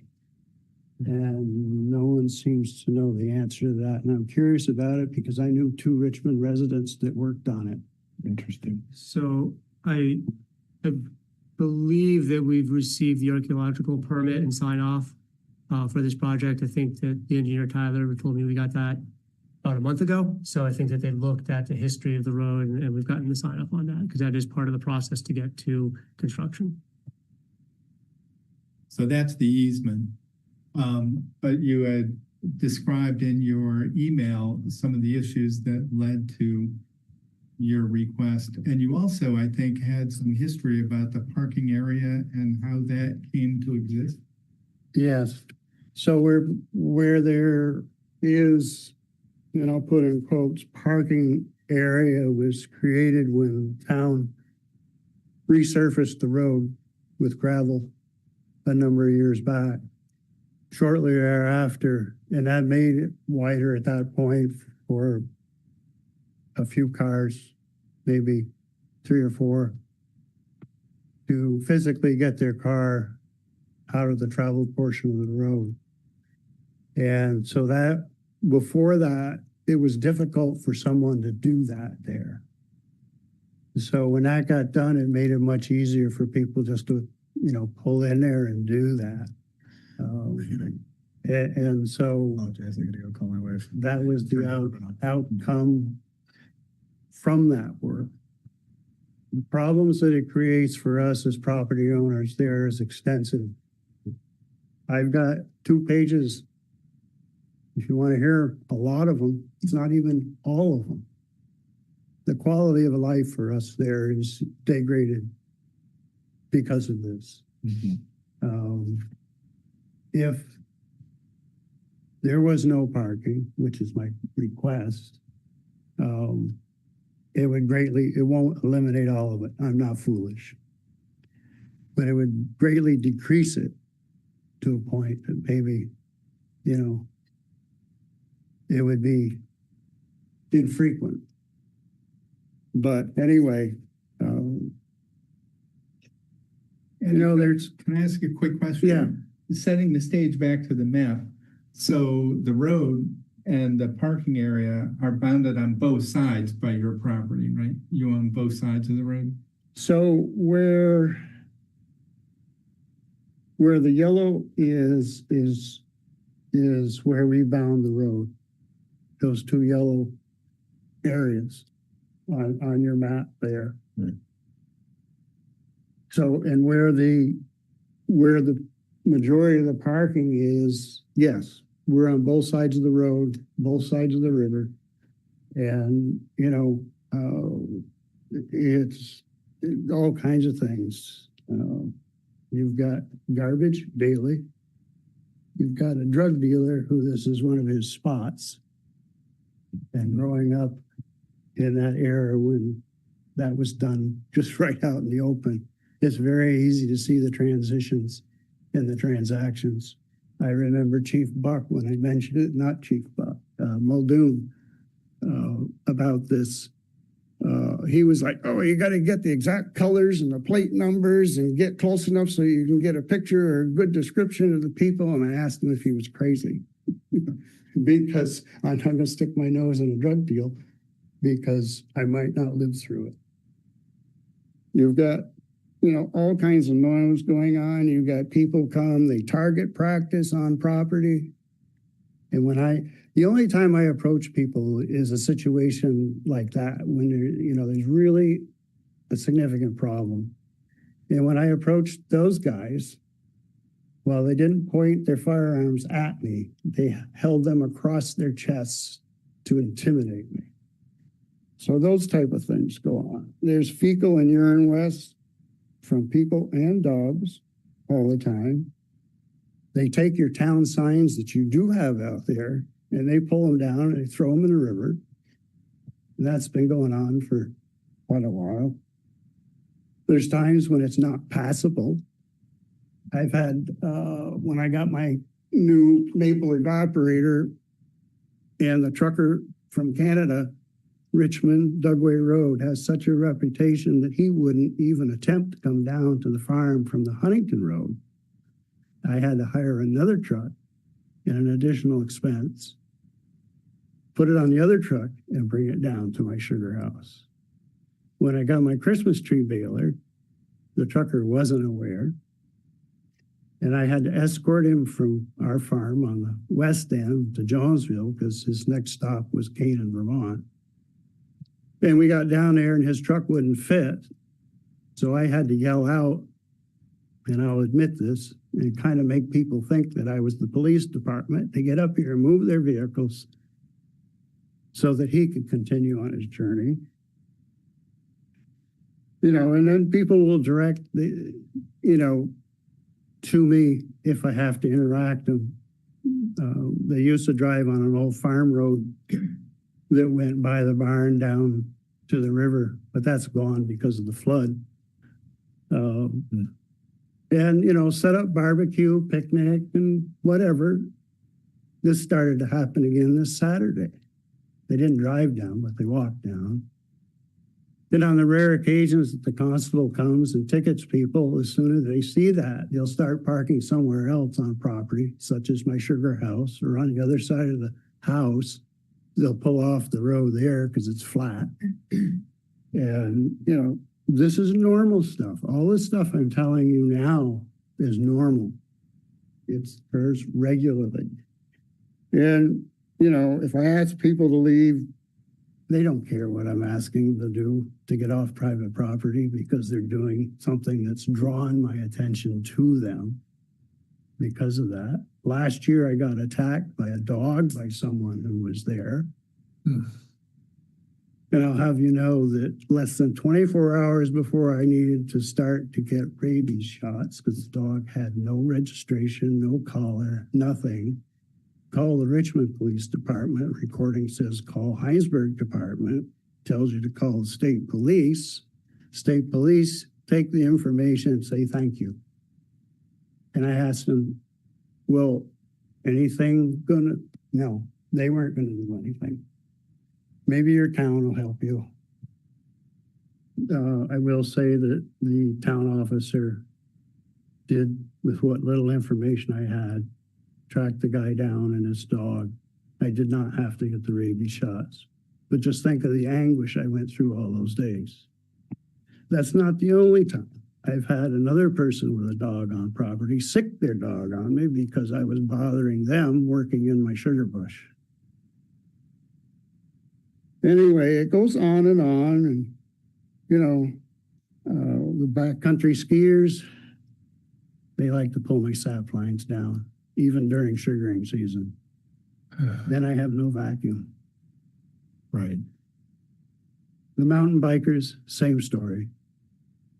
We're always under attack out there. A couple of years back, the mountain bike club was building trails up in the area, and a neighbor told me, and I went out and looked, and they were just starting to go onto our property, coming off another person's property.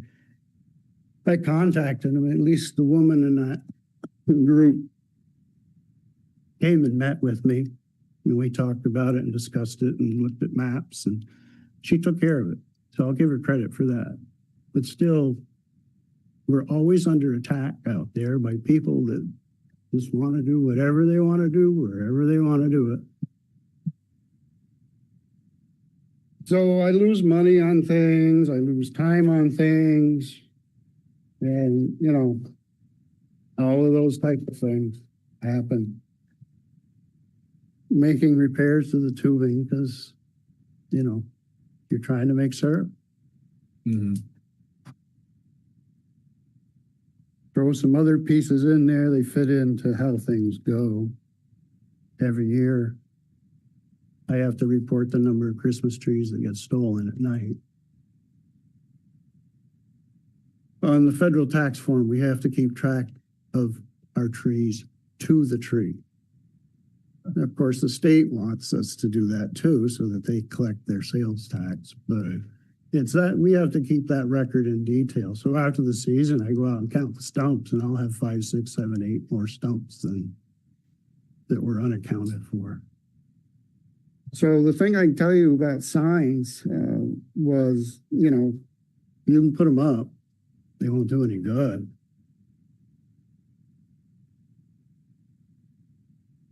They'll ignore them or they'll tear them down. You can share this one. That's typical. There's one of your signs. The vehicle's totally in the travel portion of the road, and the sign's right there. That's so you understand why I say they ain't gonna do any good, just signs.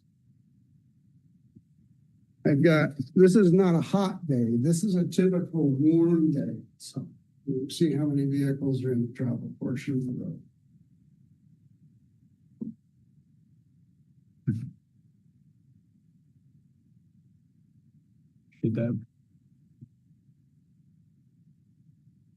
I've asked for help individually with different members of the,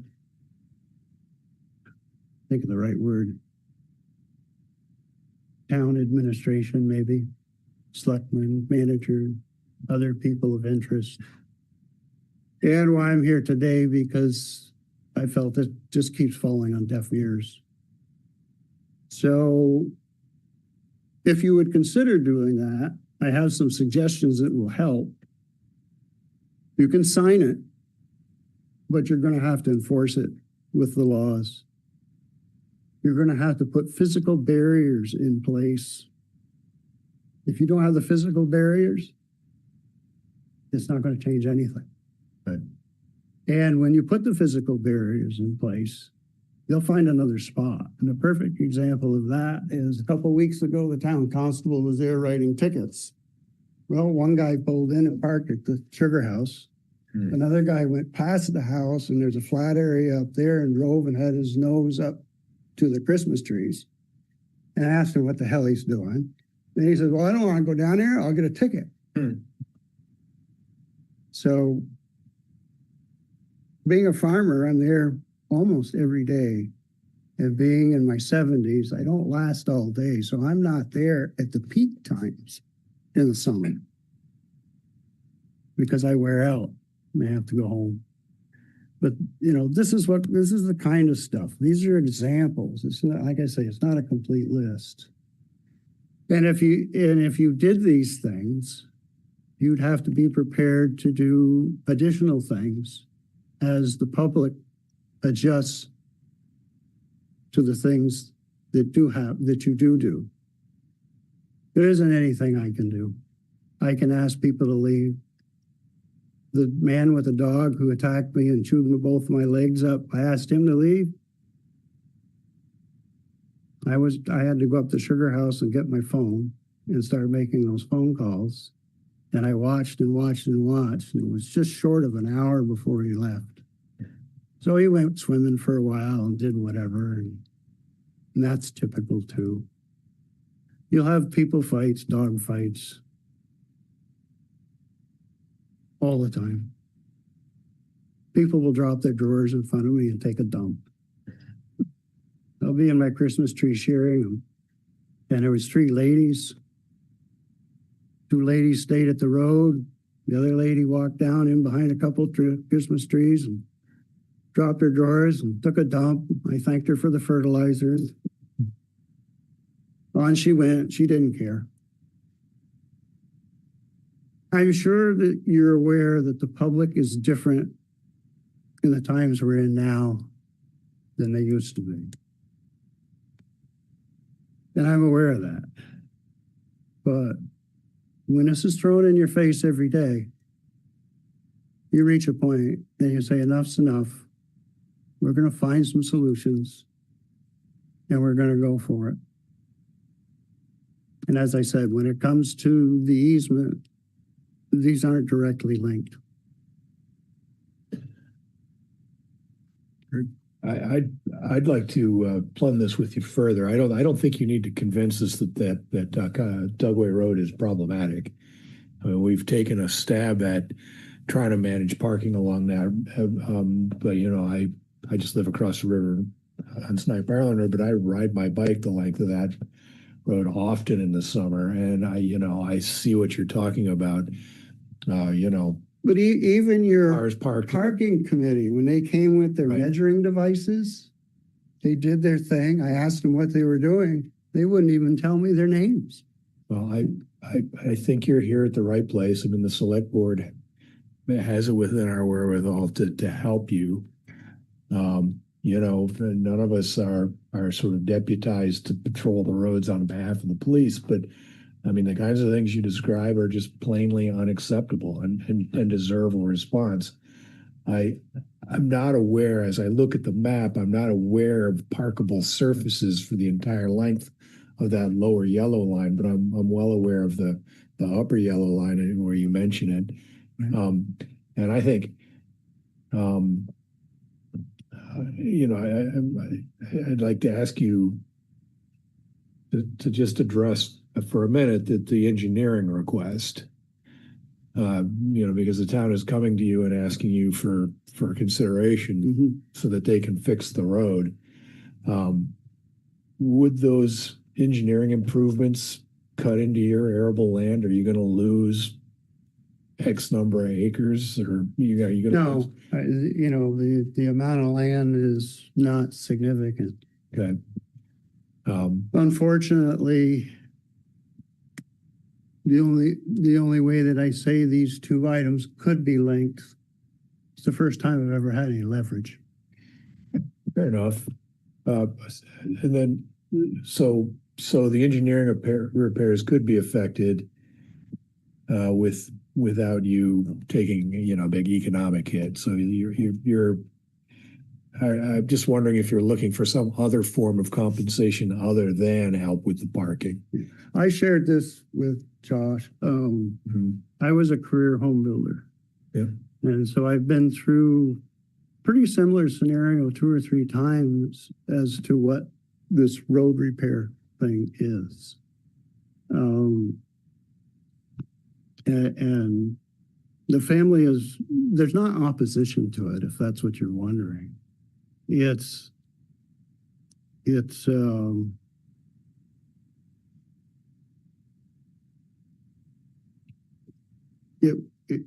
does go to, if I felt that if I saw that we were going to get some help.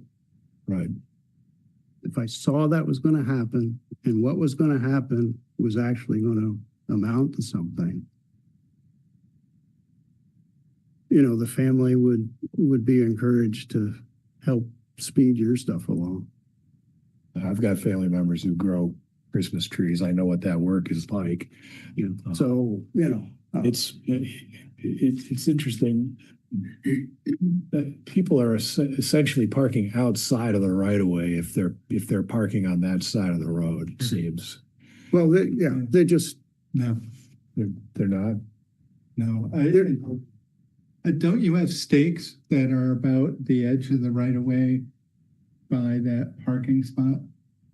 No, the purpose of those is before those were there, they parked on both sides. Then nothing could get through. Right.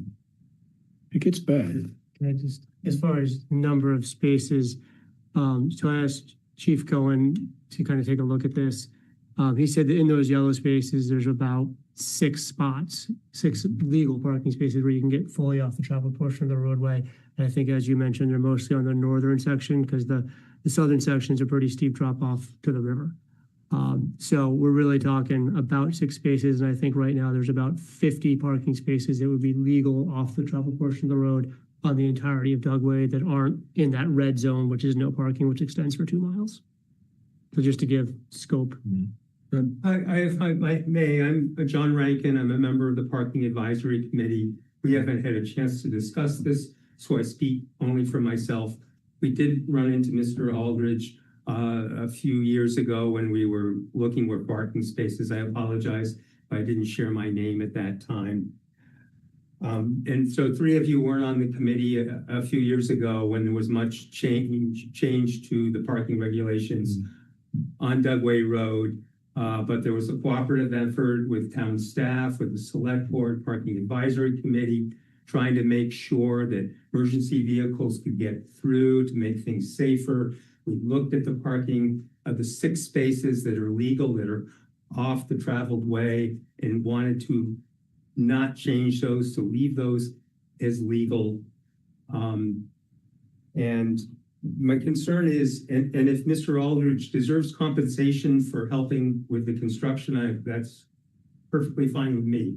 But if you remove 6 spaces, then some of this isn't particular to his problem behavior, isn't particular to his area. You'd potentially be cascading problems down Dugway Road, making things worse for other residents who then come back to the select board and say, please get rid of these parking spaces in front of my house. And so if you're going to make changes, I would do it in a deliberative manner. Also, changing the traffic ordinance doesn't take a considerable amount of time, so it probably wouldn't meet your FEMA deadline. And conceivably, one could change things back afterwards. But keeping the parking spaces does not take away the people who create these problems. There can be bad behavior of people that park anywhere. And I would be really hesitant to remove a town resource without a deliberative process. And also the people who park there have to go on private property from the point once they park there and leave the right of way. Andy, hold on for a second. So that's my question. So you refer to the town resource, but it's private property on both sides. The resource I'm referring to is that people can walk there down to the land trust. And people do park there and walk down to the land trust. People park there, seniors park there and walk the other way because it's a nice road to walk on.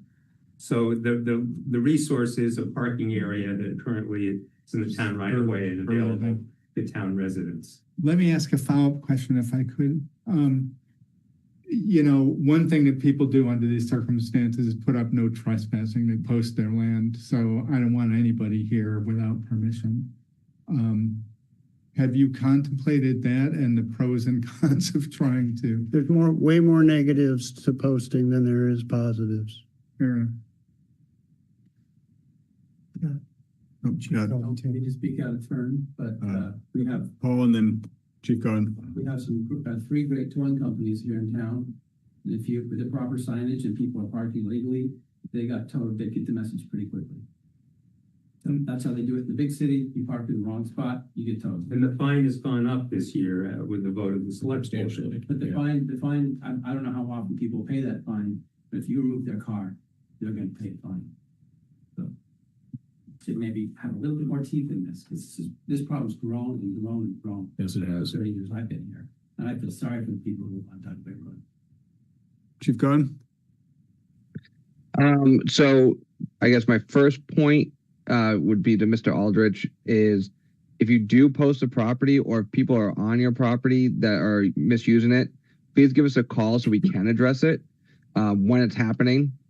That would be a first step to address behavior on your property, including people who are using your areas like to park illegally, because we can't tow or enforce anything outside of the town right away without your permission and your direction.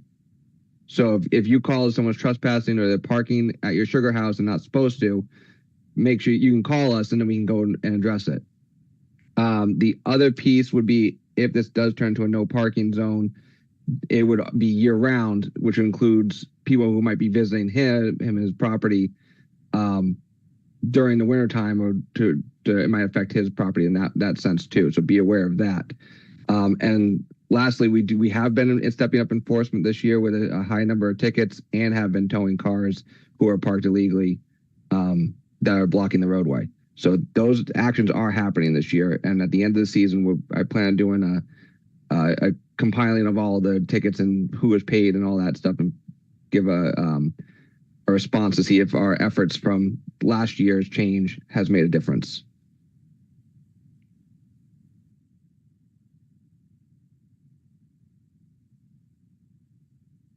I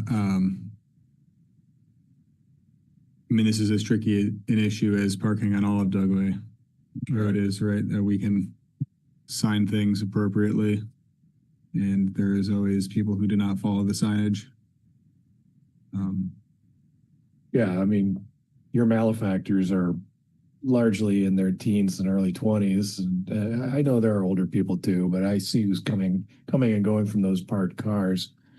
There's oftentimes alcohol involved. I'm sure there's other things as well. I do take the point that we can't do anything here on a sort of snap judgment. But I think your general concern lands hard with me, and I'd like this to continue as an item. Maybe we can work together with the parking committee to sort of evaluate the information that the chief is collecting and see how we're doing. We have a near-term problem, which is, we need to do some road repair, and we have a longer-term problem, which is we need to make your quality of life what it should be for somebody who lives in Richmond. And, I want to support you in this endeavor. We've learned, on a lot of these traffic and roadway related issues that, there's constituencies on both sides of these things. So we have to tread, like you said, with deliberate care. But I don't think anybody should have to live with people walking into their yard and defecating, or, I agree with Dr. Parker. I think, if somebobody's parked in your driveway, it's called North Fork, or, I think we may need to have an understanding of where it's appropriate and where it's not. But well, the point of that was as soon as they got squeezed, there were no more parking spaces left. I understand. It just pushes them into the other part of the property. And as I said before, it's all up and down the road, and we're aware of that. I mean, the closer you get to Cochrane's Road, I mean, it gets the area around the triple buckets and the lower falls is it's a nightmare. Yeah, I grew up here, and I've seen it go from what it was 75 years ago to what it is today. And the people who park there and walk,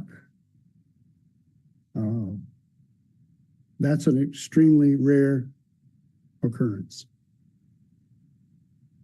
I mean, I don't know. I'm on the farm, so the stuff is there for me to see. Because everything I do, particularly in the summer, is outside. So it's you can't miss it if you're on property. I mean, once in a great while, you'll see someone park there and go for a walk. I don't believe everybody who comes to the swimming hole is evil, though, and I don't think that everybody is doing all the awful things. I mean, you're. But don't think it's just the young people. Yeah. It's the people. The age span is as wide as we are when we're living.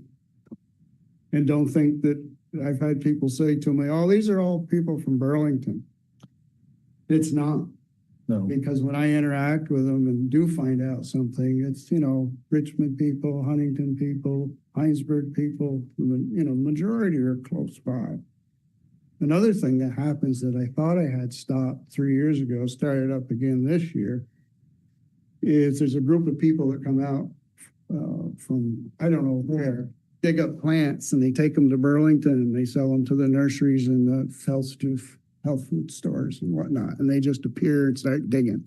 No, I have people come out of my woods with baskets of mushrooms. Yeah, so no howdy do or anything. I get, and it's not for personal use. I mean, they're making money doing this because they're reselling them. For the ones that I've talked to, that's what was happening. And new this year was a camper that was parked overnight. Somebody pulled in there and stayed overnight. So that happened twice. I appreciate the parking issue, and I think that we do need to help you in this particular spot. There's a level of frustration that we all, that gets on everyone's mind, but I think we've all come to accept is going to be challenge everywhere. And then there's, where it crosses that line where people are, I think the term Greg used very properly was defecating. It's probably not the term I would have used on people's property. And that's clearly unacceptable behavior that we got to address. Right adjacent to what is called the parking spots there, I had to clear cut that because if you went in there July and August, when it was brush and trees, it stunk so bad. And this only decreased it down to now I don't very often find stuff, but they still can get tucked in around the corner there, and they will. So how do we want to, seems like we have two, how do you put it, not directly linked, but potentially leveraged issues of the easement and then parking. How do we want to proceed with this? I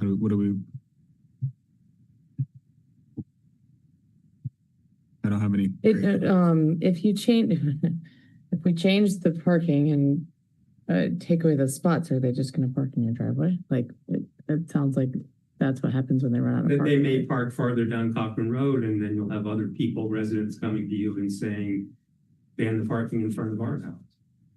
What if we take it off of the spaces on your road? You've seen people parking your driveway, parking at your sugar shack and so forth. Like, is that just going to happen? Or are we pushing the issue to somewhere on your property? Like, are we going to make it worse? Well, it just, I don't see any solution unless there's a complete ban. And physical things are done. The highway crew comes out almost once a year, put signs back up. And notice those signs don't even really relate too much to my area, because the one picture that I took that is on our frontage that I brought to show you, and that sign's disappeared 3 out of the 4 last years, and now it's not a no parking sign, it's a high fine. No parking, high fine zone. That's good for people that can use a QR code. I'm not sure everybody's doing that. Sure. We have. Is there even a clear timeline to get I guess, say we're amenable to this and we think this is a reasonable request on its merits. I don't think we are in a position where if we didn't think this request had merit, we would pursue it just for the sake of getting the easement. But I do think that there is a discussion to be had about the merits of this request, whether it is tied to the easement or not. I can only speak for myself when I say that. But knowing that they are in some level intrinsically linked due to timing and leverage, as you had put it, I don't disagree with you using it if this has been an ongoing issue for many years. Well, I think if you were in my position and you had these two issues. Yeah, I don't blame you at all. It's like, why do I want to give you something when I'm getting no help whatsoever? Even if we were to want to address this, there's a much longer process to address the parking issue, and it does need to be done in a calculated, committee vetted way, and it requires an ordinance change. So timeline wise, that seems to be just strictly prohibitive. All other issues aside, what would you like to see to enable us to use the grant funding and see progress on this, knowing that short of the change being formally enacted, it's not going to be a sure thing. That's how things go. That's a tricky question, I understand. Yeah, I'm not sure for an answer for you. I don't have a proposal either. I know my family members who are on the title with me.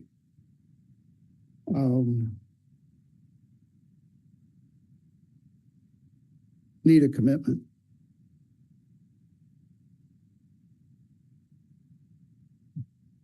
what do we? Well, if we were going to go down this path of changing the parking, because what hit us was a specific request for no parking, and I'm aware of the more or less 6 spots. Yeah. I'm not aware of if there are viable parking spots on the other side or whether it's already no parking because it's not. I mean, across from the 6 spots? Yeah, the long yellow line, if you will. Well, there are in some places. So people do path all the way up here. This is across from the 6. And without the posts on the opposite side of the road, you'd have a dozen more cars. And that used to happen. And then nobody got through. So the posts are at least a hint at a solution. Well, till they yank them out of the ground, which they do. Well, okay, you know, I mean. And I feel sorry for the Put up an 18-foot fence, people are gonna come with fence cutters as well. But I mean, what we can do is what we can do, and then the rest comes down to enforcement. Yeah. I'd like to suggest that we craft some kind of memorandum of understanding between ourselves as a select board and the Aldrich Farm to reach some kind of amenable closure on this, understanding that to do it right is going to take more time than I think the parameters of the grant allow. You're saying you're looking for some kind of guarantee. I don't think anybody's ready to do that tonight. But I'd like to think through that with our civil engineers and maybe our town attorney and come up with an agreement to apply ourselves to this problem. I mean, you have to understand that all we can do is make it illegal. And, you know, there's still going to be people who are more than happy to break the law. You know, and all we could, there are limits to how much we can ease your pain. Yeah. The rest of it's going to come down to, you know, as Dr. Parker said, you're going to have to call somebody and have people start getting towed. Put a sign for stuff. You have to put up a sign saying violated and towed. Yeah, or shot. You know, I think I don't want you to I don't know that we're ready to do something tonight, but I think you've laid something big at our feet. I think there is a legal way for us to establish a working agreement between ourselves to work on this problem. And that certainly is going to have to involve the parking committee. It's no guarantee that if we can create legal parking spaces within the town right away that it's in our interest so that you prevent that. But, you know, there may be other things that can go along with that, like fencing or barriers, like you said, physical barriers. And the chief is already committed to vigorous enforcement. He's doing the most he can with, you know, there's just the 2 of them right now. So they've got to be everywhere at once, you know. Nonetheless, he's very responsive, and I think, you know, we can talk to him about this particular issue. I think they're all aware of it. I would like you to feel like your town government is listening. It's just, you know, we can only move as fast as we can. I understand that. Yeah. And as I said earlier, and I wrote it in my notes, I know it's not going to get 100% of the problems away, but if it takes almost all of them, then we've gotten somewhere. Yeah. Well, so I'm just getting back to the concrete. There were sort of, I think, 2 separate but related requests to turn that small yellow spot into a no parking area that is patently a viable parking area right now, and to take it from viable to not viable.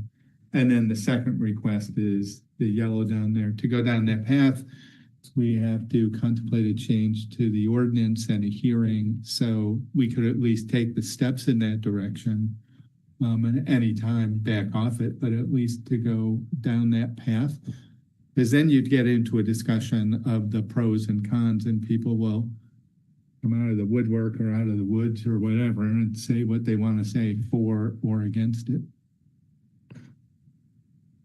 And the next, if you wanted to go that route, I mean, the next thing would be to come back with draft ordinance change language, probably on the next meeting, August 17th, and at that point, consider setting a date for a hearing, which would be probably the second meeting in September. So just just to give you an idea of the timeline, I agree that's probably proper next steps, but it does take some time.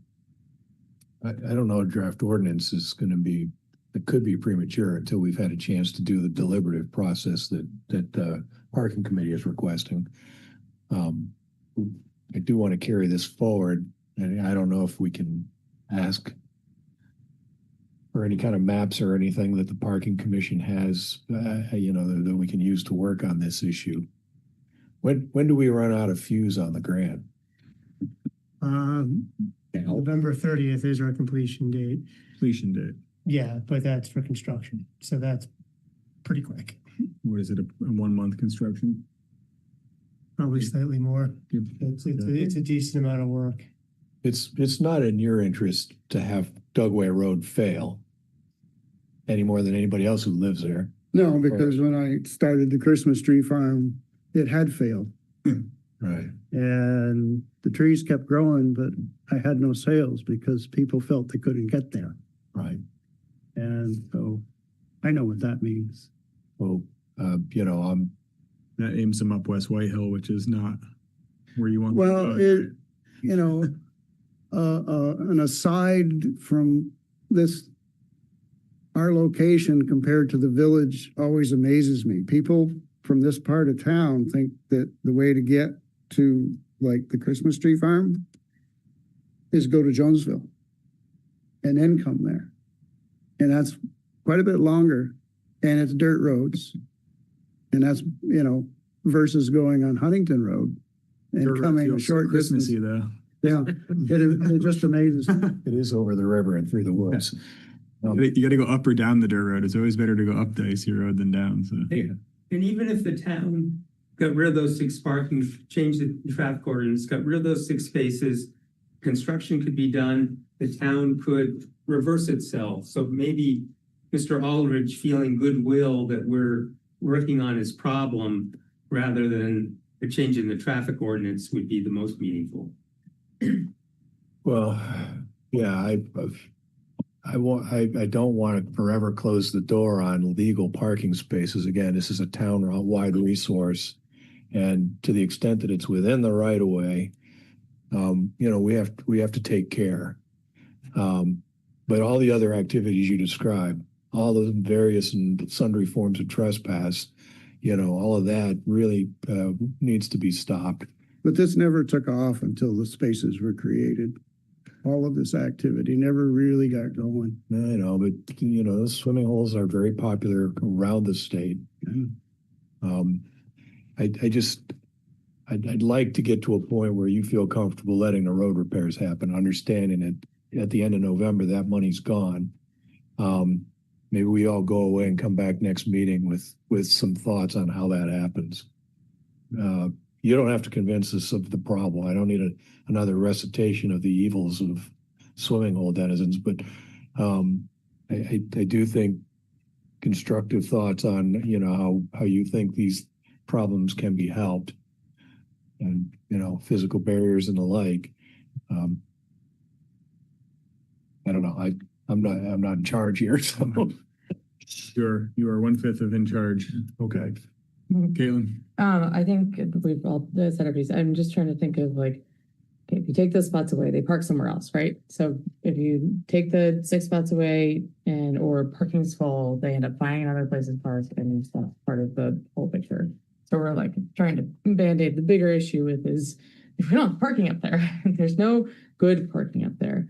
And I am trying to think through beyond a amazing grand plan of making Cochrane Road more accessible to alternative traffic types like cyclists, so forth, and allowing the right traffic up that road in a safe way, which is a long-term, maybe never going to happen type of thing in my dreams. But outside of that, it's finding a place for them to park. I'm very much asking this out of curiosity solely, but and I know there's a lot of permitting and details to this, but have you ever considered a paid lot where you're actually charging to have people park on your land for if we need an alternative in order to cut off these spaces, if we had somewhere to put them and had landowners that wanted to partner, I have no idea what that looks like. So It brings people on property we don't want on property. Gotcha. That's the bottom line. That's too bad. And because they exist, that's what happens. Yeah. And as I said, I'm old enough to say that in my early years, these kind of things wouldn't have happened. But people are different. They have a different perspective. And when I have to interact with them, I mean, one of their favorite sayings is but it's open land. And, you know, paraphrasing another approach that they take when I have to interact with them, is they feel it's their right to do whatever they feel like doing. And, you know, I couldn't wish any of this on anybody else. It's just grown and grown every year, more and more and more. Have Chief Cohen speak, and I think we gotta peel off and move on. Yep. Anyway, I think we're gonna come back in a couple of weeks and You can feed me back something. Think about what a commitment looks like for you. We'll think about what we can commit to without overstepping and overpromising. We don't want to promise something that we can't, as a select board, really ever follow through on through the process. It seems to me that might more effectively be done separately between the town and Mr. Aldrich, between now and the next meeting. And then at the next meeting, we contemplate what do we want to do about the parking ordinance. And presumably at the same time, the parking committee would be entertaining this. And I could understand a position of keep the parking spaces, don't keep the parking spaces. Maybe that's what we'll be faced with. That's the choice, either keep them or don't. But I think that is sort of the presenting request. So we ought to deal with that. Chief Cohen? Yeah, I just wanted to comment on the last statement Mr. Aldrich had made with the person saying it's open land. Without it being posted for no trespassing, it is open land because it's not direct curtilage of a home. And although a property owner can address it individually with people, if the person doesn't want to leave, then they do need to call the police department. If it's properly posted as posted land, then people should not be accessing it. So one of the ways to address people accessing the land, and they get rid of that defense of it's open land. The open land laws does say unposted open land is not part of a household. They are allowed to walk across. So that would be one thing to do to try to address some of that behavior. Thank you, Chief. But if you post it, they pull the signs down as fast as you put them up. And if all the standards for posting are not met and continued 365, 24/7, they know the rules. And if you take them to task and there's one flaw, you didn't get it registered on the right day in the town, you lose. It's almost impossible to post land and have it correctly done and have it stay that way. It just isn't. So it's another one of those conundrums that, and that's why we don't post it, because in the end, if you took someone to task, you will lose. They will win. They'll find a flaw because it's impossible to keep posted land without a flaw. They say, well, I didn't see a sign where we walked in. It's because they yanked it down when they walked in. Well, Greg. No, I'm with you. I think we've gone as far with this as we can without sitting down and actually mapping out a plan. And I feel like that I think you've started to feel, the board started to feel, and I'm sure there's probably some other spots in town that same problem. Oh yeah. That wouldn't surprise me. I know down in Jonesville that the trust had some parking, and after a year or two, said that's that. They closed it because it brings problems. Thank you for coming. Sure. Okay. Appreciate it. Thanks for your time. Next, we have another car-related issue, car-related issues in Richmond. A discussion of installing a radar feedback sign on West Main Street. So this was, I think, brought up in public comment at the last meeting, and decided to bring it back to the agenda. I just want to give maybe a little bit of history before we get into it. So in 2023, the select board did approve installing radar speed feedback signs on Route 2 at both entrances to the village. We proceeded with a rather lengthy process to submit a permit to the state to install the sign. Some of that was they had to put up a temporary or portable radar speed feedback sign, turn it off, and just collect speed data. Add that to the 1111 permit that goes to the state. We did that. They came back and said, well, they wanted more engineering about how the signs get put up. So we were working on that. But in the meantime, there was discussion about, are the signs that we have working well enough? So they were similar, they're solar powered. They're similar to what we have over on Cochrane Road. In the wintertime, those have issues. We've tried to address them various ways. Duncan's sent the batteries out to get repaired. Sometimes they see that we kind of tinker with them and try to find better ways to get them done. However, long story short, that process started and we sort of put the brakes on putting those signs up on Route 2. That kind of drug us into around springtime-ish of 24. We were starting to look into some other ideas. We didn't get too far as like where other speed feedback signs might be more reliable and operate more often, maybe hardwired signs. We'd have to look at the cost and how do we get those installed. I think what ended up happening was we were starting to look into things. We got to the 2024 flood. Everything sort of got tossed up in the air. And we never really revisited this one. So I think it's good that we're sort of coming back around again. We were talking this morning actually with Chief and Duncan about like, okay, where are we at with the current signs? Like, what do we know? What do we know that works? What can we do? So that when we do look to install new signs, we make sure we install signs that are going to be more meeting our expectations and we know what those signs can do. So just wanted to give that history as far as, because some people might recall, well, weren't you gonna? Well, yeah, we were, but that's where we got to with it. And then I guess also in the interim, since we talked about this in the last meeting, Dr. Parker put a petition around. I didn't count the number of signatures, I think 25 or something like that. It looked like mostly neighbors up on Route 2 that were also in favor of doing something, probably installing radar speed feedback signs there. But I can let Dr. Parker talk to that more specifically if that's where you want to go next. Thanks. I'll be brief. First of all, thanks for your service to the town and its residents. I know you spent a lot of time and away from your family, so thank you. I'll be very quick. I'm just here to speak in support of the petition to have a speed study done on, just a correction, it's on East Main, not West Main. This says West Main. Though I'm sure it's a problem on West Main too. Both will say. Yeah. I thought it was West Main from the last.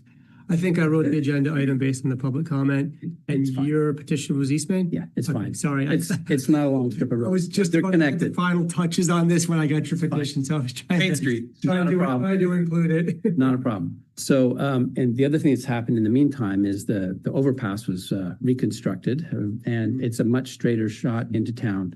So we are seeing, over the years, of course, we've seen a lot more traffic, a lot more noisy vehicles, but the biggest concern we have as residents is the speed at which people are coming through town. It's well marked, up near your place, 40 and then 30. There's a couple warnings, and then it's marked 30 at the fire station. And we regularly have people, I don't have a radar, but regularly people come through there, I'm sure going 45, sometimes 50 miles an hour.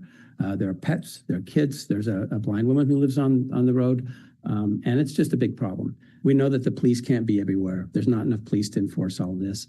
I spoke with some police officers a couple of weeks ago, asked about having a radar speeding system, and I've come to learn that that's not a thing in Vermont. We haven't come to the European standards yet. That would be helpful, but that's not something we're going to solve. So we called the VTrans and asked if they would be willing to put up a radar speed feedback there, just to warn people of how fast they're going. And we were informed that we had to get a study done by the town before they would consider that. So that's what the petition is regarding, is asking the town to do that. Well, I think that when we did this back in 23, the study was essentially putting up the data collector, which was a temporary portable radar speed feedback sign that you turn it off so people don't get that feedback, but it just collects data. Gotcha. And then we proved that, I forget what the average speed was, but it was high enough where the state said, okay, you can put in that. So what I would, if you guys want to bring this back up and pursue it, what I would think is I could check back in with the state, see if that study still holds, if they would still consider us installing the signs, and then do a little more research on what is a better type of sign that we could put in there, look at some cost differences between the solar powered and higher quality signs, and get some feedback on where you guys want to go with the type of sign, and then make decisions from that point based on if we have the permit from, and if we don't have the permit from the state, it's, I think, fairly easy to just bring the portable one out there and collect more data. So it's not like a full speed study like we're talking about when we do a speed limit change, which takes months. It's all within our own control. Yeah, I think it's fairly simple. I think we do have to get a permit from the state to put the temporary collector up, but I would just recycle the one we did a couple of years ago. It shouldn't be that hard. They're faster now, trust me. Are they faster with the turnaround permits? I'm talking about the traffic. Yeah. Maybe we do another study So, just to see how it's changed. If the study works, then why spend the time doing that? But if it's not, then it's pretty clear to me. Okay. Yeah, people are faster coming up the hill too. I don't know if it's a great shot. They speed coming from the stoplight going east as well. So thanks for your time. I'm informed that we own one. The portable one? Yeah. Yeah, we do. Yeah. So if we need to, we could put it out, but I think I would start with the state to say, would you still let us submit a permit for permanent ones based on the data you have? But we could also put it out just to get more data if you wanted to. I mean, Chief Cohen's on the call. You could probably bring it out there pretty quickly if you wanted to. I just remember past discussions with the State Agency of Transportation, who has referred to it as their road. It's a federal highway. So are we able to put up a speed sign on their road without their permission? Well, that's the permitting process. Yes. You need to get a permit to put the temporary one out to collect the data. And then once you have the data that supports your permit application for the permanent ones, and then the permanent ones, as we learned, they are fairly specific about the engineering behind the type of pole, the type of sign, what are the breakaways. So you gather that from the sign company. So it's possible, and they were open to it. It seemed like they were open to it back a couple of years ago. So I think it's worth revisiting. I think Chief Cohen's probably going to stand up for the same thing because we've been trying to gather some of the data and collect it all in a central place that we can share out. But I think we had a speed study, or not speed study. We had the speed sign out in August of 2025, and it was posted at the fire station, right, Chief Cohen? And then we have data on that. Am I reading? Is that correct? Did you have the same ones? Yeah, I put it out at the fire station at Chief Levesque's request because he wanted to see how fast trucks or vehicles were going by the fire department. So I put it on town land, so I didn't have to do a permit. And I had the feedback sign off, and no posted speed limit up. So it was just collecting data, and that's what I gave to Caitlin. So that speed, that posted speed in that location is 30. Vehicles per day that was recorded in that time period was 1879, so 1,879. The median speed limit is 42. The 85th percentile was 48. 97% of folks were over the limit, and 57% more than 10 over. The fastest recorded there was 80. So we have that raw data. I'm wondering if it's recent enough. Otherwise, we can do it again. I think that's pretty right still. It is pretty. Yeah, that's more recent than the data that I was thinking we had. So We've done the study. Thank you. Yes. Yeah. Thank you. Your intuition is correct, sir. Yeah. I mean that then there's more than that too. That's just a summary of it all. We have it by line, so we can, depending on what is needed, we can share that. 80. I'm a huge proponent of pursuing this permit. I think that the feedback, if nothing else, provides feedback to people. I don't know if it'll make a measurable impact or not, but it's a small that is actually lever we can pull to try to make some impact. Well, I'll be honest. You have more data, go for it. I'm so sorry. I'm looking at this and against the others, and I know that this is not on record, so we can we are planning to share this out once we get it really conclusive all spaces, but I mean it's the most offensive zone. So can you reach out, Josh, and see if that previous study is applicable, and if not, if they would accept the 2025 speed data? Absolutely. And that would cover East Main Street. We would want to, my hunch, I don't know what the rest of the board is, I would think we would want to do one at both ends. Yeah, I would think we want to look into one, we should look into both. And Yeah, I'll start that process and we'll start to research some sign types as well and see what might be out there. Sure thing. Anything else we want to? I was just gonna say, I don't drive fast. But with all the construction on the interstate recently, taking Route 2 to Waterbury and coming back into Richmond, I've been surprised at how fast I'm going. When I cross the new bridge, I like realize I'm in town and I look down at my speedometer and oh my God, stand on the brake. So it's slow me going that fast. The hill is smooth and straight now, and I've noticed myself to come out of the driveway, get to the speed limit, and you can coast down that hill and you gain speed, you don't lose speed, which is just tricky to remember to be on the brakes. So it's definitely an issue. Yeah. Chief Cohen, and then we're going to move on to the next item. I was going to say, if there's a resident on the West Main side that would volunteer their lawn for the speed cart, reach out to me, because there's not a really good spot that's outside the right of way. I'd have to put it on someone's lawn. Would we want to aim that? Would we want to aim it east or aim it west? I would assume people coming into the village aiming it from the eastbound for the eastbound traffic. Yeah. But I'll leave it up to what this study needs. Yeah, I think, well, it depends on which way we want to face the sign, which I think is people entering. So I would agree we would face it west as we catch travelers coming into the village. Well, yeah, first things first, let me check if our old data would suffice, and then we don't have to collect more. If you want to collect more on private property, I think that'd be fine. We could also, it wasn't that hard to get the permit from the state for the temporary placement either. That was fairly easy, all things considered. So we could also look into that if you wanted more data. Can't imagine a vehicle going across that new bridge at 80 miles an hour. I went by the speed limit sign at 80, so by the fire station at 80. Yeah. It's a motorcycle. I'm sure. Actually, motorcycles often don't get picked up by radar. Thank you very much. Thank you. Next, we have consideration of replacing one or more speed humps on Cochrane Road with speed tables. We all know. We've gone through this a lot of times, so this is a pretty specific. This is a very specific agenda item, action item for us to consider tonight. Yeah, I almost put this up at the beginning as something to remove from the agenda for this evening. I thought the last time that we discussed this, that we had settled on that we would not take action at this point in time. We would look into the data further. We'd look into alternatives, but that no one, and I'm speaking for myself at least, felt comfortable making a change until something, an alternative was in place for pedestrians who are walking in that area. I think it was the speed signs with the bumps as well as better paint directions, right? Yes, and then once we had an idea of if there are some alternatives to put in place, then we would reassess at that point. But at this point, it's the only measure that is slowing speed down in places where pedestrians are walking. I've gotten a lot of feedback from both sides. I've gotten a lot of feedback from people who are actually walking that area, and because of the speed information that we have, I wouldn't feel comfortable making a change there at this point in time. Understood. I will only add, I have taken it upon myself to do a Chittenden County tour of speed bumps and speed tables, and there's some variety. Do you hit them all if you committed to hitting them all at the posted speed limit?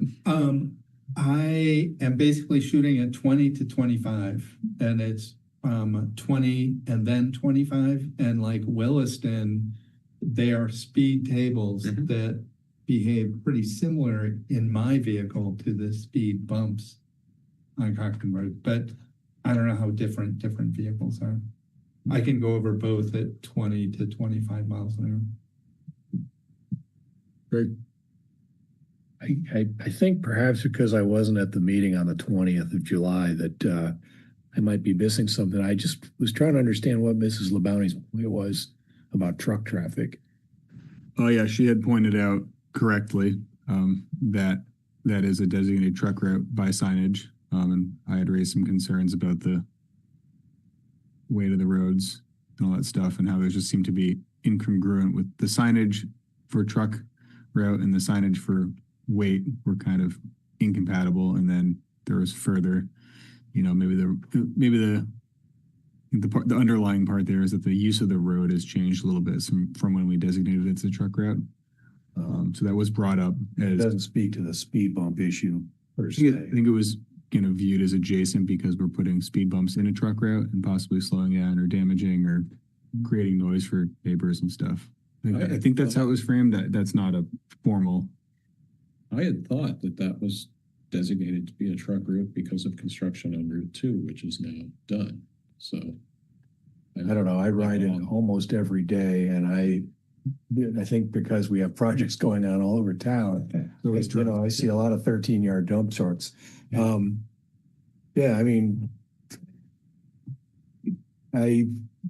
As part of the writing that, I realized there's precious little shoulder there. Yeah. You got the fog line, and then it drops off into a ditch most of the. So, as a recreational user of Cochrane Road, I feel like slowing people down is probably a good idea. Yeah. I'll also mention that all the emails I've received from citizens have been against the idea of getting rid of the speed bumps. Yeah, me too. We've had a few people here speak at the public hearing and been in favor of it, but everything else I've seen, from letters from constituents or people, grabbing me at the library has been against the idea. So, Caitlin? Just to tie off on this topic for now, I don't want it to feel like we're not gonna keep talking about Cochrane Road, because we are gonna keep talking about Cochrane Road. It just, I think we had decided not to do speed tables for this. We had received a specific request to make a decision on this. So a lack of emotion, I guess how I would view that, and I would urge the public to view that, would be that it's not a no or a yes, it's a continuance. Yeah, it's not. I think that's we're tabling it. Yes. And sorry, just to tie up on that point as well. I am working with Chief Cohen. We're looking at the data, and we will have things on future agendas to hopefully help continue to improve the situation. That's very helpful. Specific. And elsewhere, yeah. Speed. It might be useful to set a sort of date when we will return to the topic, when we think we'll have data, the signs up, because I don't think the issue will entirely go away. No. And I think it might be prudent to have a sort of stake in the ground for a future conversation. I don't know what makes sense, like early winter, maybe? Is that a plausible time? Yeah, at that point, the timelines or the deadlines for most of the grants that we could explore would have passed, so we would know what we were at least applying for, which might give us a better picture. My only hesitation there is that might even be still be a little too early, because we want to. I don't want to put a timeline on when we'd revisit it and let ourselves from having that as part of the broader conversation when it's appropriate. So maybe even late winter. Yeah, and we can put a tentative. We're going to give it 3 to 5 months to go through the process of vetting and grant exploration and all that. Yep. Yeah, and I said this last meeting too, but if folks want to meet and talk about Cochrane Road or otherwise, I'm happy to do so. I've had a couple people come and visit me at my office in town. Mornings are great. Good job. Great. Oh, we have Jean online. Go ahead.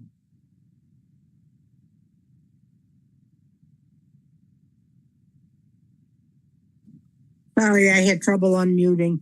I just was thinking, could you put something like in the ballot at town meeting? So again, not to have it be a question at town meeting, but when we have any Australian ballot voting, to ask the residents, are you in favor of or are you against the speed humps on Cochrane Road?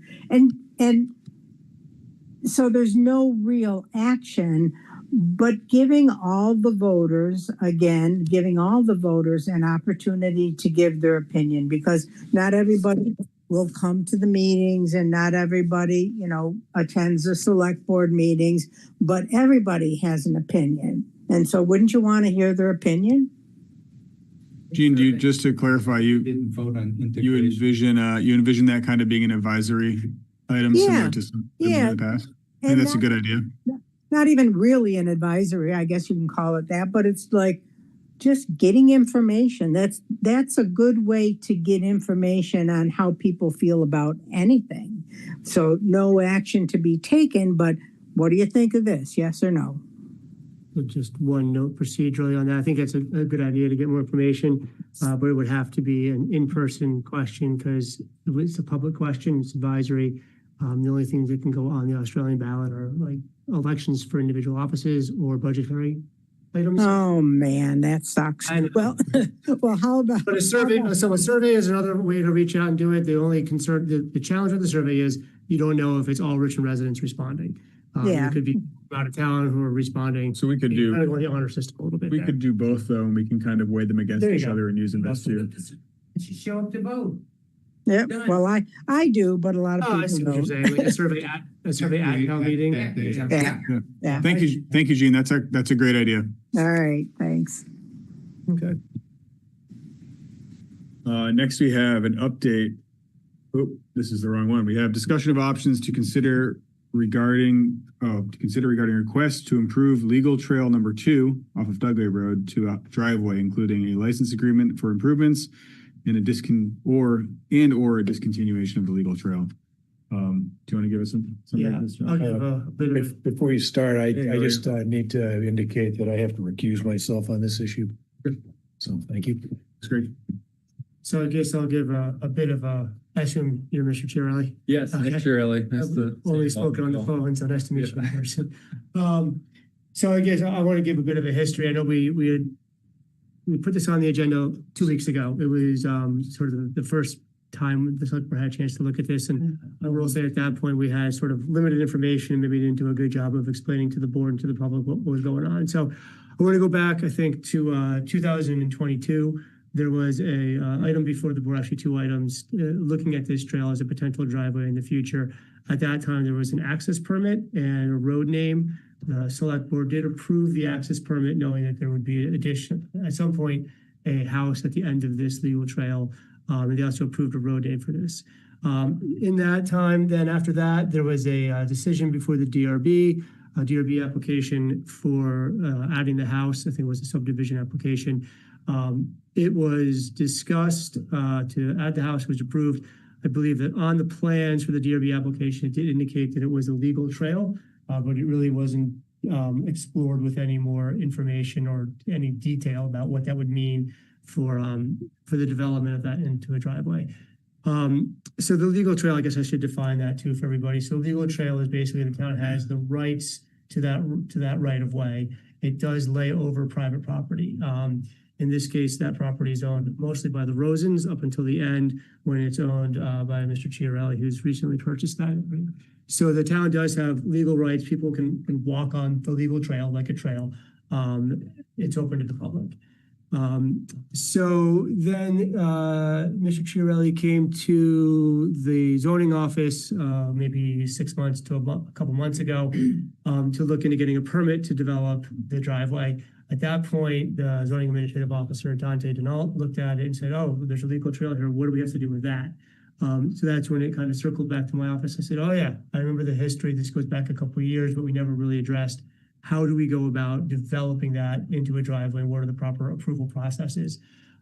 So since the last meeting, we've reached out for some legal advice, and one of the options is the town could discontinue the trail, which would mean that you would have to follow a hearing process where you'd warn a hearing 30 days out, go through a site visit, do a hearing, and then you have 60 days to decide if you want to discontinue the trail, and then it would revert back to the underlying landowners, and their town would extinguish its rights.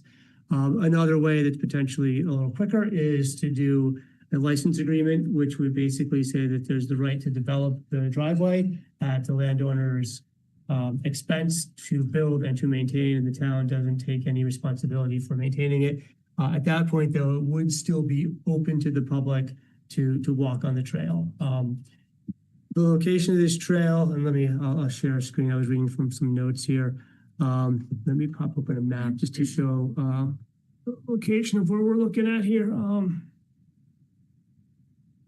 It's up near the gorge, near the Rosen Farm, if people are familiar with that area. Put the map up here. So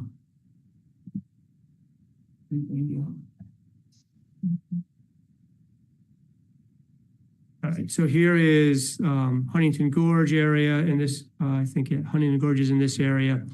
The New Moon Ranch is here where the Rosens live. This is Legal Trail 2. You can see it's LT2. It's a little small here. It used to be a town highway. The town changed, I think, back in around the year 2000. 2003, I think. Yeah, it was changed over to a legal trail status. And really so it was basically a class 4 road. And then it changed over to a legal trail. So this is the area that we're talking about. As you can see, it really goes nowhere. It goes up to private property. There's not an additional trail system at the end of this. So there's not much for people to really do on it. And then Mr. Chiarelli is in a bit of a bind here where I think, going through the process with the DRB and his engineers, he thought, okay, all we have to do is get the permit. We're good to go. We can get this developed. So he's got some pending commitments for developing the driveway that he's trying to commit to and get that done in the next, really, I think, few weeks to months. So he's asking for sort of as a speedy a process of review as we can get to, assuming the board wants to say yes to this request. So hopefully that gives some history as to where we are today. If there's questions or if there's anything I didn't fill in, feel free to. Sure, and correct me if I'm wrong, because I'm fairly new to this whole process. It's been, I think, 25 years this driveway's been trying to be built. It's been approved multiple times. I know that the town of Richmond has approved it because they required it to go from 14% to 12%. I don't know, maybe 5 to 10 years ago. So it got fully redesigned. It was about a quarter mile long. So a 12% slope has been designed. It's ready to go. I got multiple bids for it before I purchased the property to make sure that I could afford it, and signed on the dotted line on Friday, have the property and have a contractor ready to go. He's started to order materials for it. To get the house built in the spring, I need the driveway in this fall. So there was a zoning permit approved about 3 years ago for the driveway as well, from the previous owner, because he was going to build up there, never ended up happening. And it did expire, the zoning permit, I think in 25. There was also approval from the DRB with one contingency or two contingencies. One of them that the impervious area had to be below 30% or whatever it was. That's easy. The second one was that the two lot owners up there, which is now myself and Clayton Rabideau, that the two of us have to come to a road maintenance agreement, which I provided to the town already. So it seemed like it was under the assumption that the town did not have to maintain the road, and that's how they were getting around it, which is fine. We're going to use the road. It's not, I didn't even know it was the town trail until fairly recently. So that's kind of where I'm at. I thought it was totally ready to just start digging, and even the utility pole that has to get moved, I called Vermont Electric Co-op to let them know we were going to get started, and they thought it was already moved and the driveway had already been done years ago. So it seems like it's just been looked at so many times, and I keep coming up against a different, not point of view, but I just don't know how to proceed with getting started on the project. So I'm very thankful to Dante and Josh for helping me, and I do appreciate that it has to go through the right channels, and the town doesn't want to be liable for anything. And on how Josh was pointing out, the town trail doesn't go to anywhere. We do have concerns about it being a town trail, especially after I hear about what's going on Dugway Road. So upgrading that farm road to a nice looking 15-foot wide driveway seems like it could be bringing problems that I don't want, and I don't want around my 4 girls and my wife. So I would much rather go through the process to get it relinquished, so it is private property and that people don't see it as a town trail on the map and think they can go up there and literally just get to our house, because there's a lot of acreage up there, but it's private property. So I don't want it to be delayed, but I would like to do them both at the same time and have it relinquished as quickly as possible, but more importantly, just get the driveway started so we can build our house in the spring. Hard. So it seems to me the fork in the road, so to speak, is the license agreement, which is faster, but doesn't throw up the trail. Or throwing up the trail, which will take months. And with the hearing, I can anticipate we'll hear from residents in town who don't want to give up a trail. This happened before. In fact, we went to a major foofra about something. Was it a trail or was it not a trail? Was it a road, not a road, on another parcel that also didn't go anywhere? That trail dead ended. And so I'm just cautious about it, given a very similar set of circumstances. The last part of a dead end road with a road or trail that ostensibly went like, was it like a third of a mile or something? Yeah. And then dead ended at private property.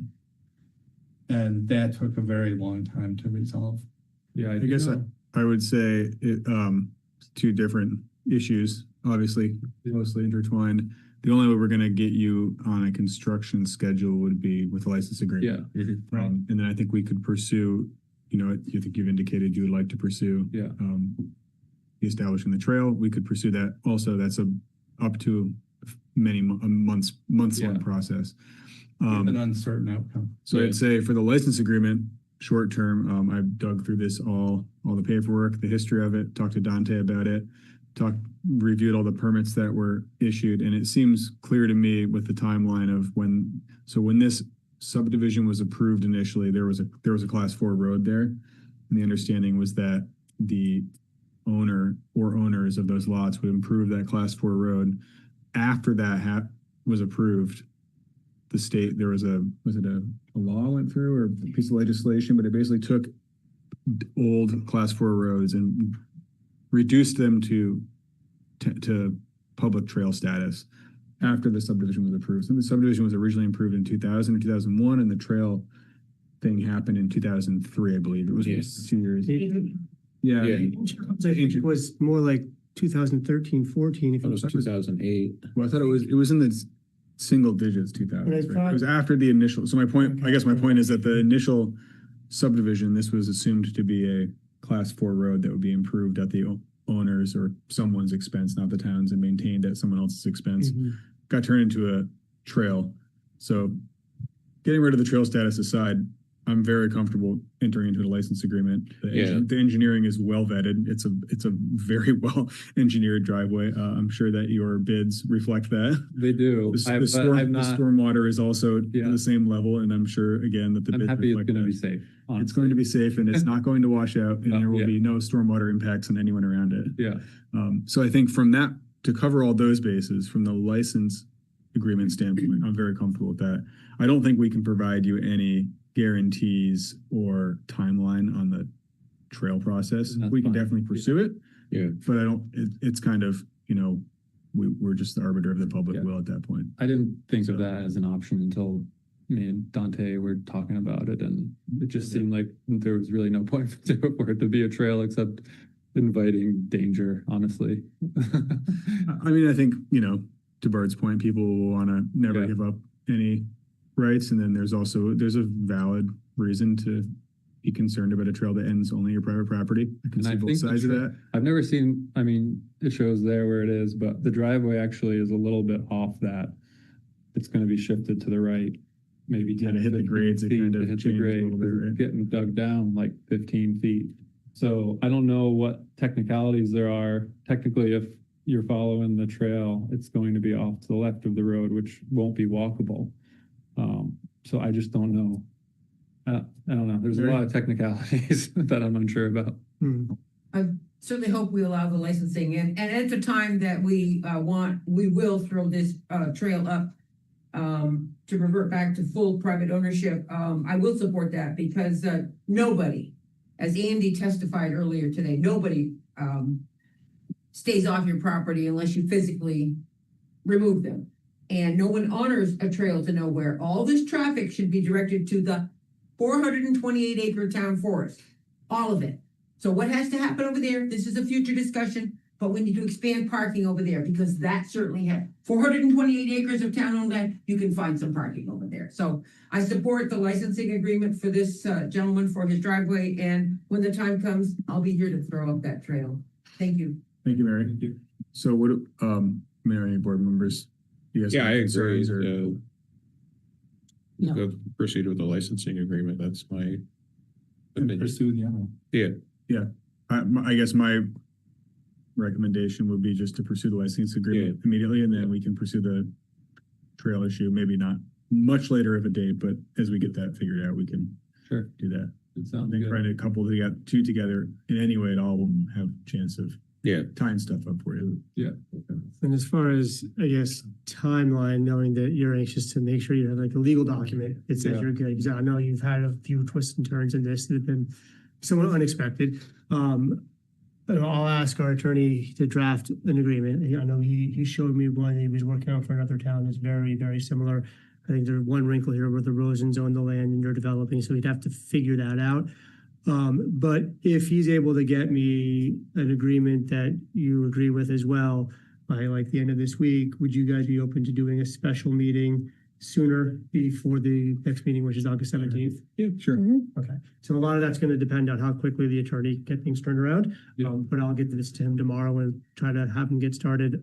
Fair warning, he has been a bit underwater lately. There's been we've been demanding a lot of him as well as his other clients, but I'll try to see if he can move this a little quicker. Okay. Mary? Yeah, in lieu of a special meeting, can't you just approve it pending the approval between the two parties? I mean, that was going to be my hunch. Representative is Josh as your agent, and that way you guys don't have to have a special meeting, warrant, blah, blah, blah. Or if you want to, I mean, you could make that was going to be my thought, was to approve it and authorize you to sign it. I reviewed the agreement. So our attorney sent us an agreement that hasn't been formalized in another town. So he asked that we don't share it publicly because they're still working through that. But it was very, very well thought out, and it protected the town very well. It also authorized the homeowner or their contractors or agents to do all the work. And it had clear stipulations about how that work would be completed and held to the plans. So I thought it covered it very well. I would be comfortable doing that, but I don't know about the rest of the board. It's just so I understand who the parties to the license agreement are. Is it just the two of us? Are the Rosens involved? And then is Clayton Rabideau involved as, I guess, an intended future user of the? There's two lots up there, 21, which belongs to Nick, and 22, which belongs to Clayton. They would be sort of tenants in common on that road. So does that mean there could be up to 4 parties involved between the town, the Rosens, and then the 2 property owners. Yeah, I'm not sure if the Rosens would. Yeah, I know there's a right of way through their property for us to build, but I'm not sure if they would need to be a part of that or not. And I'm very on board with the driveway happening and everything. And he's talked about how he's seen 2 people in the time he's lived here go up there, so it doesn't get used. And I guess I would love that if we could. I'm not sure that I will be able to review that at any level that has more expertise than our town attorney. I mean, that's usually who we would defer to. So if we have him drafting the agreement, I'm comfortable.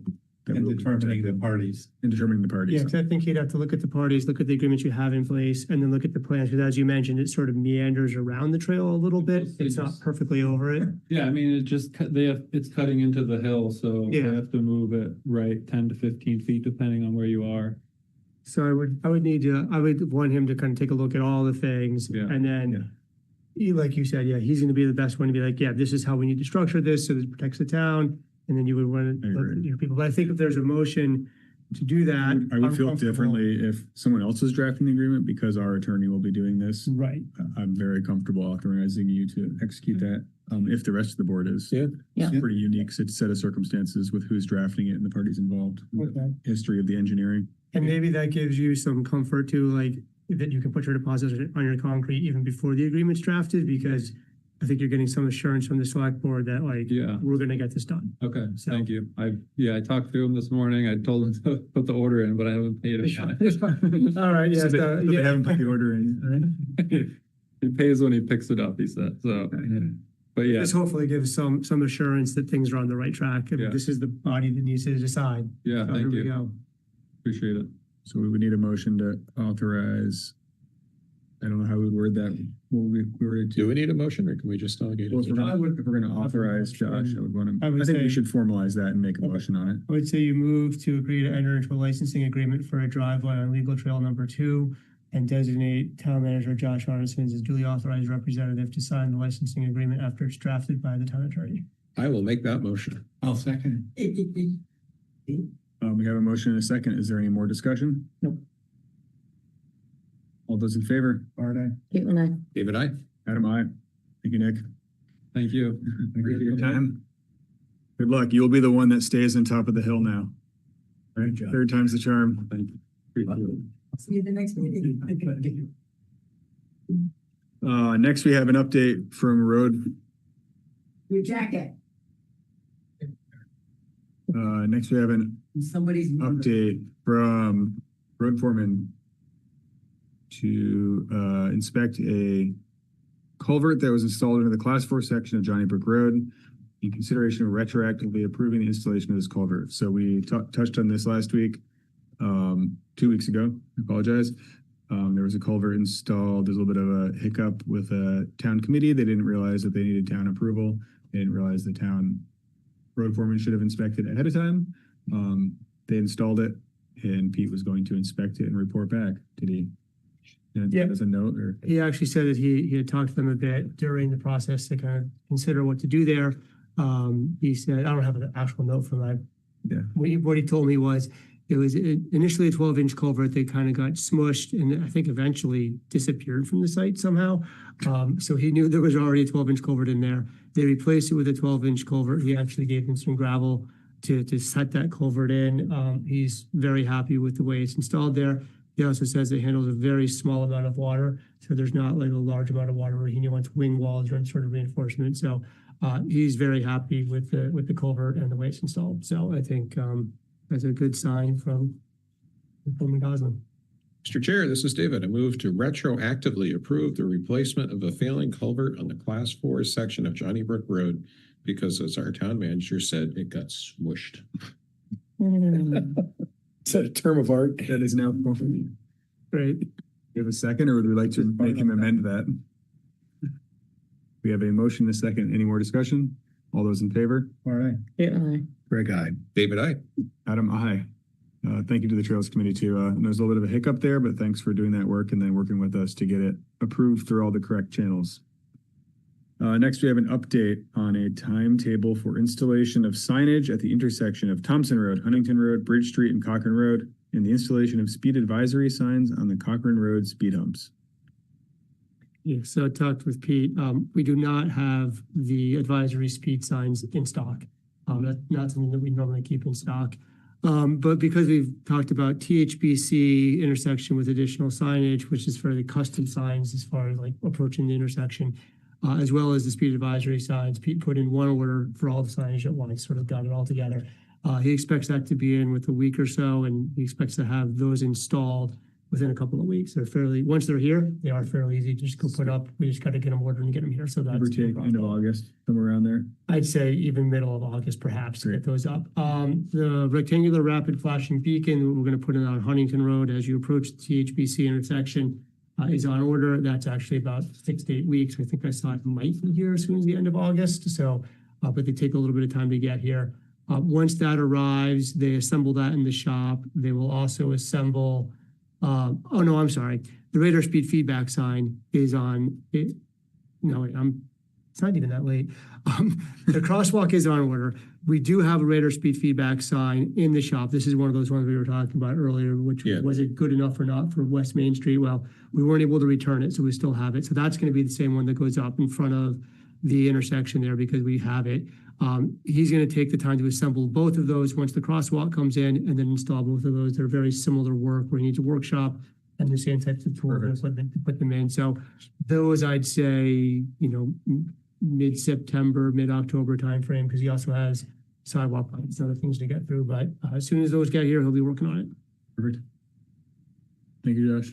Was there not also, and maybe I just haven't noticed, the lines painted on the road? The line is They're painted to the painted. center of the road. Yeah, Yeah. that got done with our normal line striping contract, and you guys, I think, approved that before the larger discussion, because we had the line stripers coming and we said, do you want to do it? And you all said, It does delineate the does. the travel lanes better. yeah, I like it there on East Hill. I think it's a good visual cue. So nice to see. Of course, the water project has the pavement all torn up now.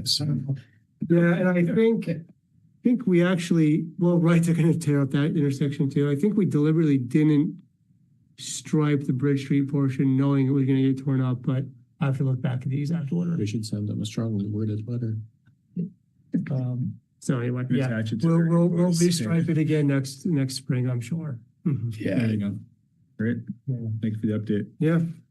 Next we have consideration of approving the ballot for justices of the peace for November 3rd, 2026 election to be printed on the backside of the general election ballot and to be mailed to all registered voters in Richmond at the expense of the state. Yeah, so normally the select board approves the warning and ballot for the town meeting in March. You've never really approved and you never have the authority or need to approve the ballot for November.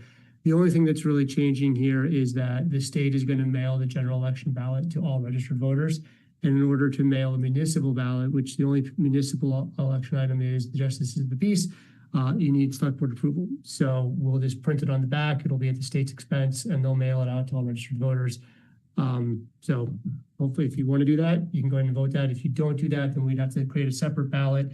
And then town clerk would sort of hold that one on separately, would not mail it to all registered voters. And she'd have to have a separate process to mail it out to people that request it. So it gets more expensive and more complicated if we don't just say, okay, state, go ahead and mail the ballot. Since the state is already mailing this seems like an obvious thing to piggyback on. Yeah. Mr. Chair, this is David. I move to approve that the ballot for justices of the peace for the November 3rd, 2026 election be printed on the backside of the general election ballot and be mailed to all registered voters in Richmond at the expense of the state. This is good. I'll second. Motion and a second. Any more discussion? All those in favor? Art, aye. Caitlin, I. Greg? Aye. David, aye. Adam, aye. Adam, this is David. I move to approve the minutes from the July 20th, 2026 select board meeting. This is Caitlin, I'll second. All those in favor? Art, aye. Caitlin, I. Greg, aye, I guess.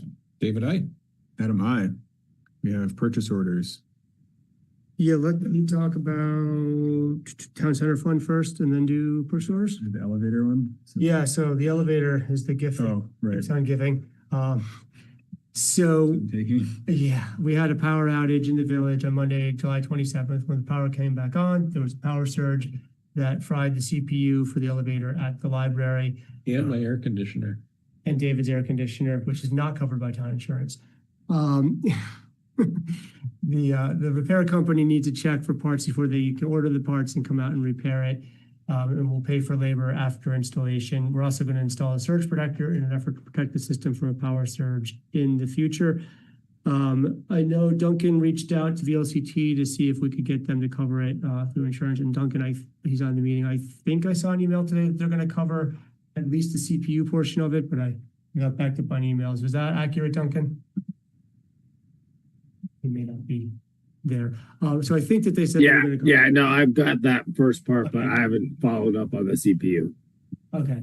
And then the other thing that Adam brought up when we talked about it was maybe Green Mountain Power would pay for it. And you've seen that in other instances. So we're going to follow with VLCT to see if they can try to get the money out of Green Mountain Power. So that way it doesn't go as a ding against our insurance rating. So we'll follow with both of those. But for now, we want to, at least pay the bills out of the town center reserve fund, and any reimbursement we put back in the town center. You can even submit them directly to GMP without going through insurance. Mostly, I've done that in our own house. We had power. Right. Same thing, went out like lightning storm, cooked a bunch of controls on a boiler, refrigerator, all that stuff. And I called them just to shot in the dark, and they said, submit the invoices. And they just sent me a check for $4,600. It was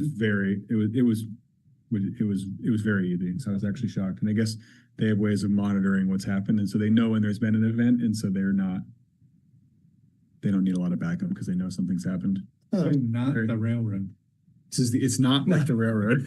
I was shocked. Electric co-op. We're talking about the town center fund. I'm curious, how much money in the town center fund is available to pay all that checklist that the town center committee presented, the items that needed to be taken care of? Any matchy on that yet, or is that just still out there in the ether? We're still chipping away at it. I don't think we have a specific timeline on it, but we had part of the first step of that was to get Pete on board, and we're going to evaluate some things. And I know there's been some work on the masonry. Probably should be. Yeah, Pete's not doing that though. No. He's working through bidding it out for us and kind of doing that end of it. So he's not doing it, but he's putting together bid packages to get contractors. Excuse me, he has that professional ability? Yeah. To bid out a job? Yeah. Okay. Yeah. No, that was part of it. That was part of we do. Yeah. Yeah. I mean, I guess there's probably larger firms that could have a more refined process, but for the other process that size, yeah. Refer to him as a handyman. He's a handyman plus, I think. So on that, the select board did review, I think, the list of sort of shorter term items that we're working on. I don't have the numbers. That's fine. No, but then just an update on the larger items that we're looking at. Duncan and I actually met today with Derek Osterman from, forgetting the name of the company, but the company that we hired to do the longer term review. So he sort of has done a deep dive into everything we did with Black River, what the information we had leading up to the bond vote. And we're looking at, okay, what projects do we want to address and how do we want to do that? So Duncan and I have homework to talk to town staff to figure out, okay, what's important to everybody here. Derek's going to look at, what does he suggest as far as life safety, or how would he prioritize things? And then come to the select board with an idea of, okay, do we want to look at these projects in different phases? Do we want to do a larger lump? Where do we want to pair together? So we're trying to sort of pull that apart and give some menu options to the select board. I anticipate probably sometime this fall, we'll come back to you guys with some better looking at the larger items. And this would be like HVAC, windows, those types of things. I do want to just recall that the reason we put an item on the ballot and was that we would do these things in chunks, that there wouldn't be an attempt to turn this into one $9 million project. And I do want to stay with that if we can, because I think there was a logic to that, which is voters just are getting shell shocked with big bond issues. And yeah, that's right. And as Colliers, they'll be able to help us figure out, okay, what makes sense to phase it in? How, what, like once you do the windows, you should do the HVAC. Like how do you phase that in? Physically do that. Yeah, and what maybe, would we do without some of the internal switching around of offices, which is why we want to also talk to staff to say, like, how important is that to everybody? Or could we do part of it, but not all of it? Like just try to look at it with fresh eyes. So more to come on that, but good question. Yeah. Well, one of the things that related to the $10 million bond issue is when the committee presented all that, right now we can have 6 meetings going on at the same time. At the reconstruction, all that other follow-up, there was going to be 1 meeting space. So right now we can have a meeting here. There could be a meeting in the kitchen. There could be a meeting in the principal's office. There's 2 reading rooms down there, and there's 1 on the first floor. Actually, that's 7 places we can have meetings. So with the new configuration, I don't know what the thinking was, but we were going to have 1 meeting room. Now that's really efficient. So yes, I agree that we don't want to make this into one $9,000 budget, but if the library can get what they need, this building funds the library. So we ought to be able to get at least half of that chipped away at a reasonable cost. Yep. Thank you. Thanks, Mary. what was the total on that elevator bill? Yeah, sorry. Just the parts were $4,749.16, and we won't pay labor. We don't know the labor amount until they come to do the engineering. They had a half a dozen trucks here. There were more Otis trucks in the parking lot than for a thing that's like this big. That damn elevator is their cash cow. Well, ours is just a cow. Yeah, I really am going to make an issue out of it if they come back with $10,000 worth of labor, because I know those guys get paid more than Philadelphia lawyers. Big chunk of change for elevator work for their place. We got $9,000 to do an oil change here 2 months ago. Yeah, no, twice. Yeah, Twice. And I think, let me see, where's the is the library out of service right now?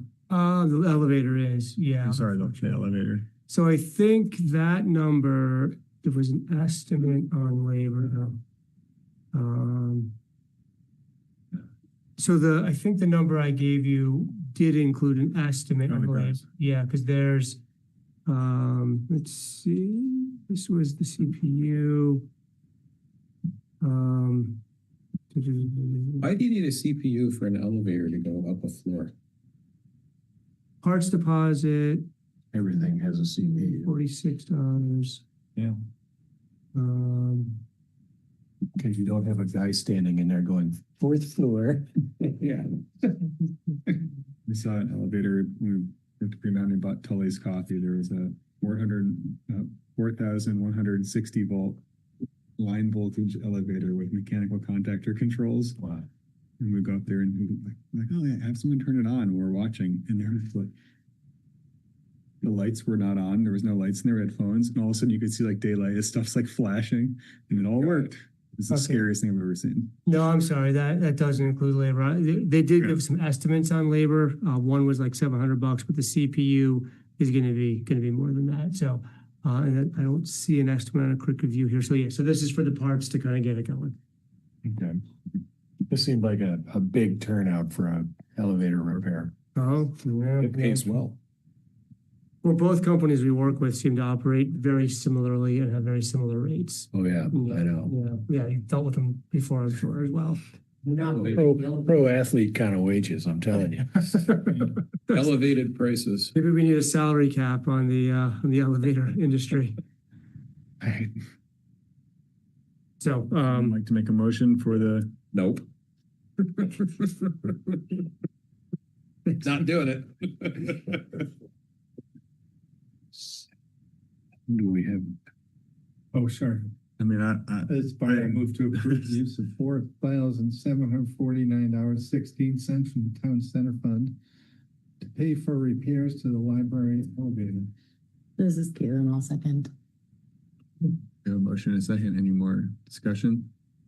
Not complaints, David, just discussion. All those in favor? Aye. Caitlin, I. Greg, aye. David, I. Adam, aye.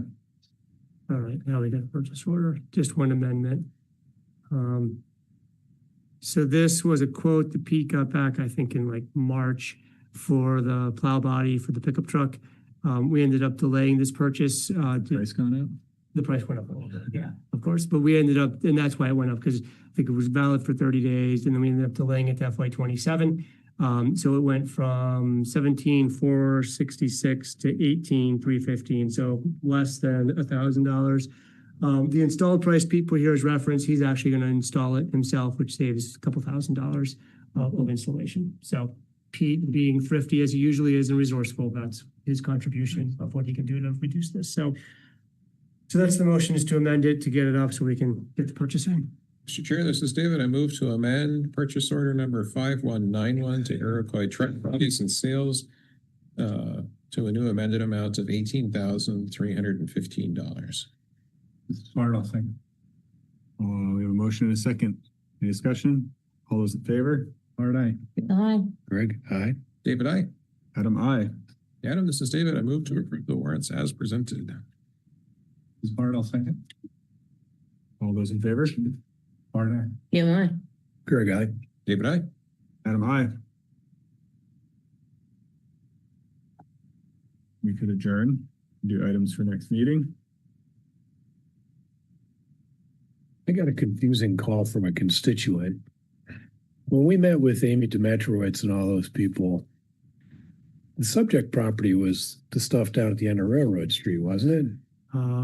Yes, it's Borden Street, which is off Railroad Street. Right. And this person was convinced that it was at the cheese factory. Oh, no.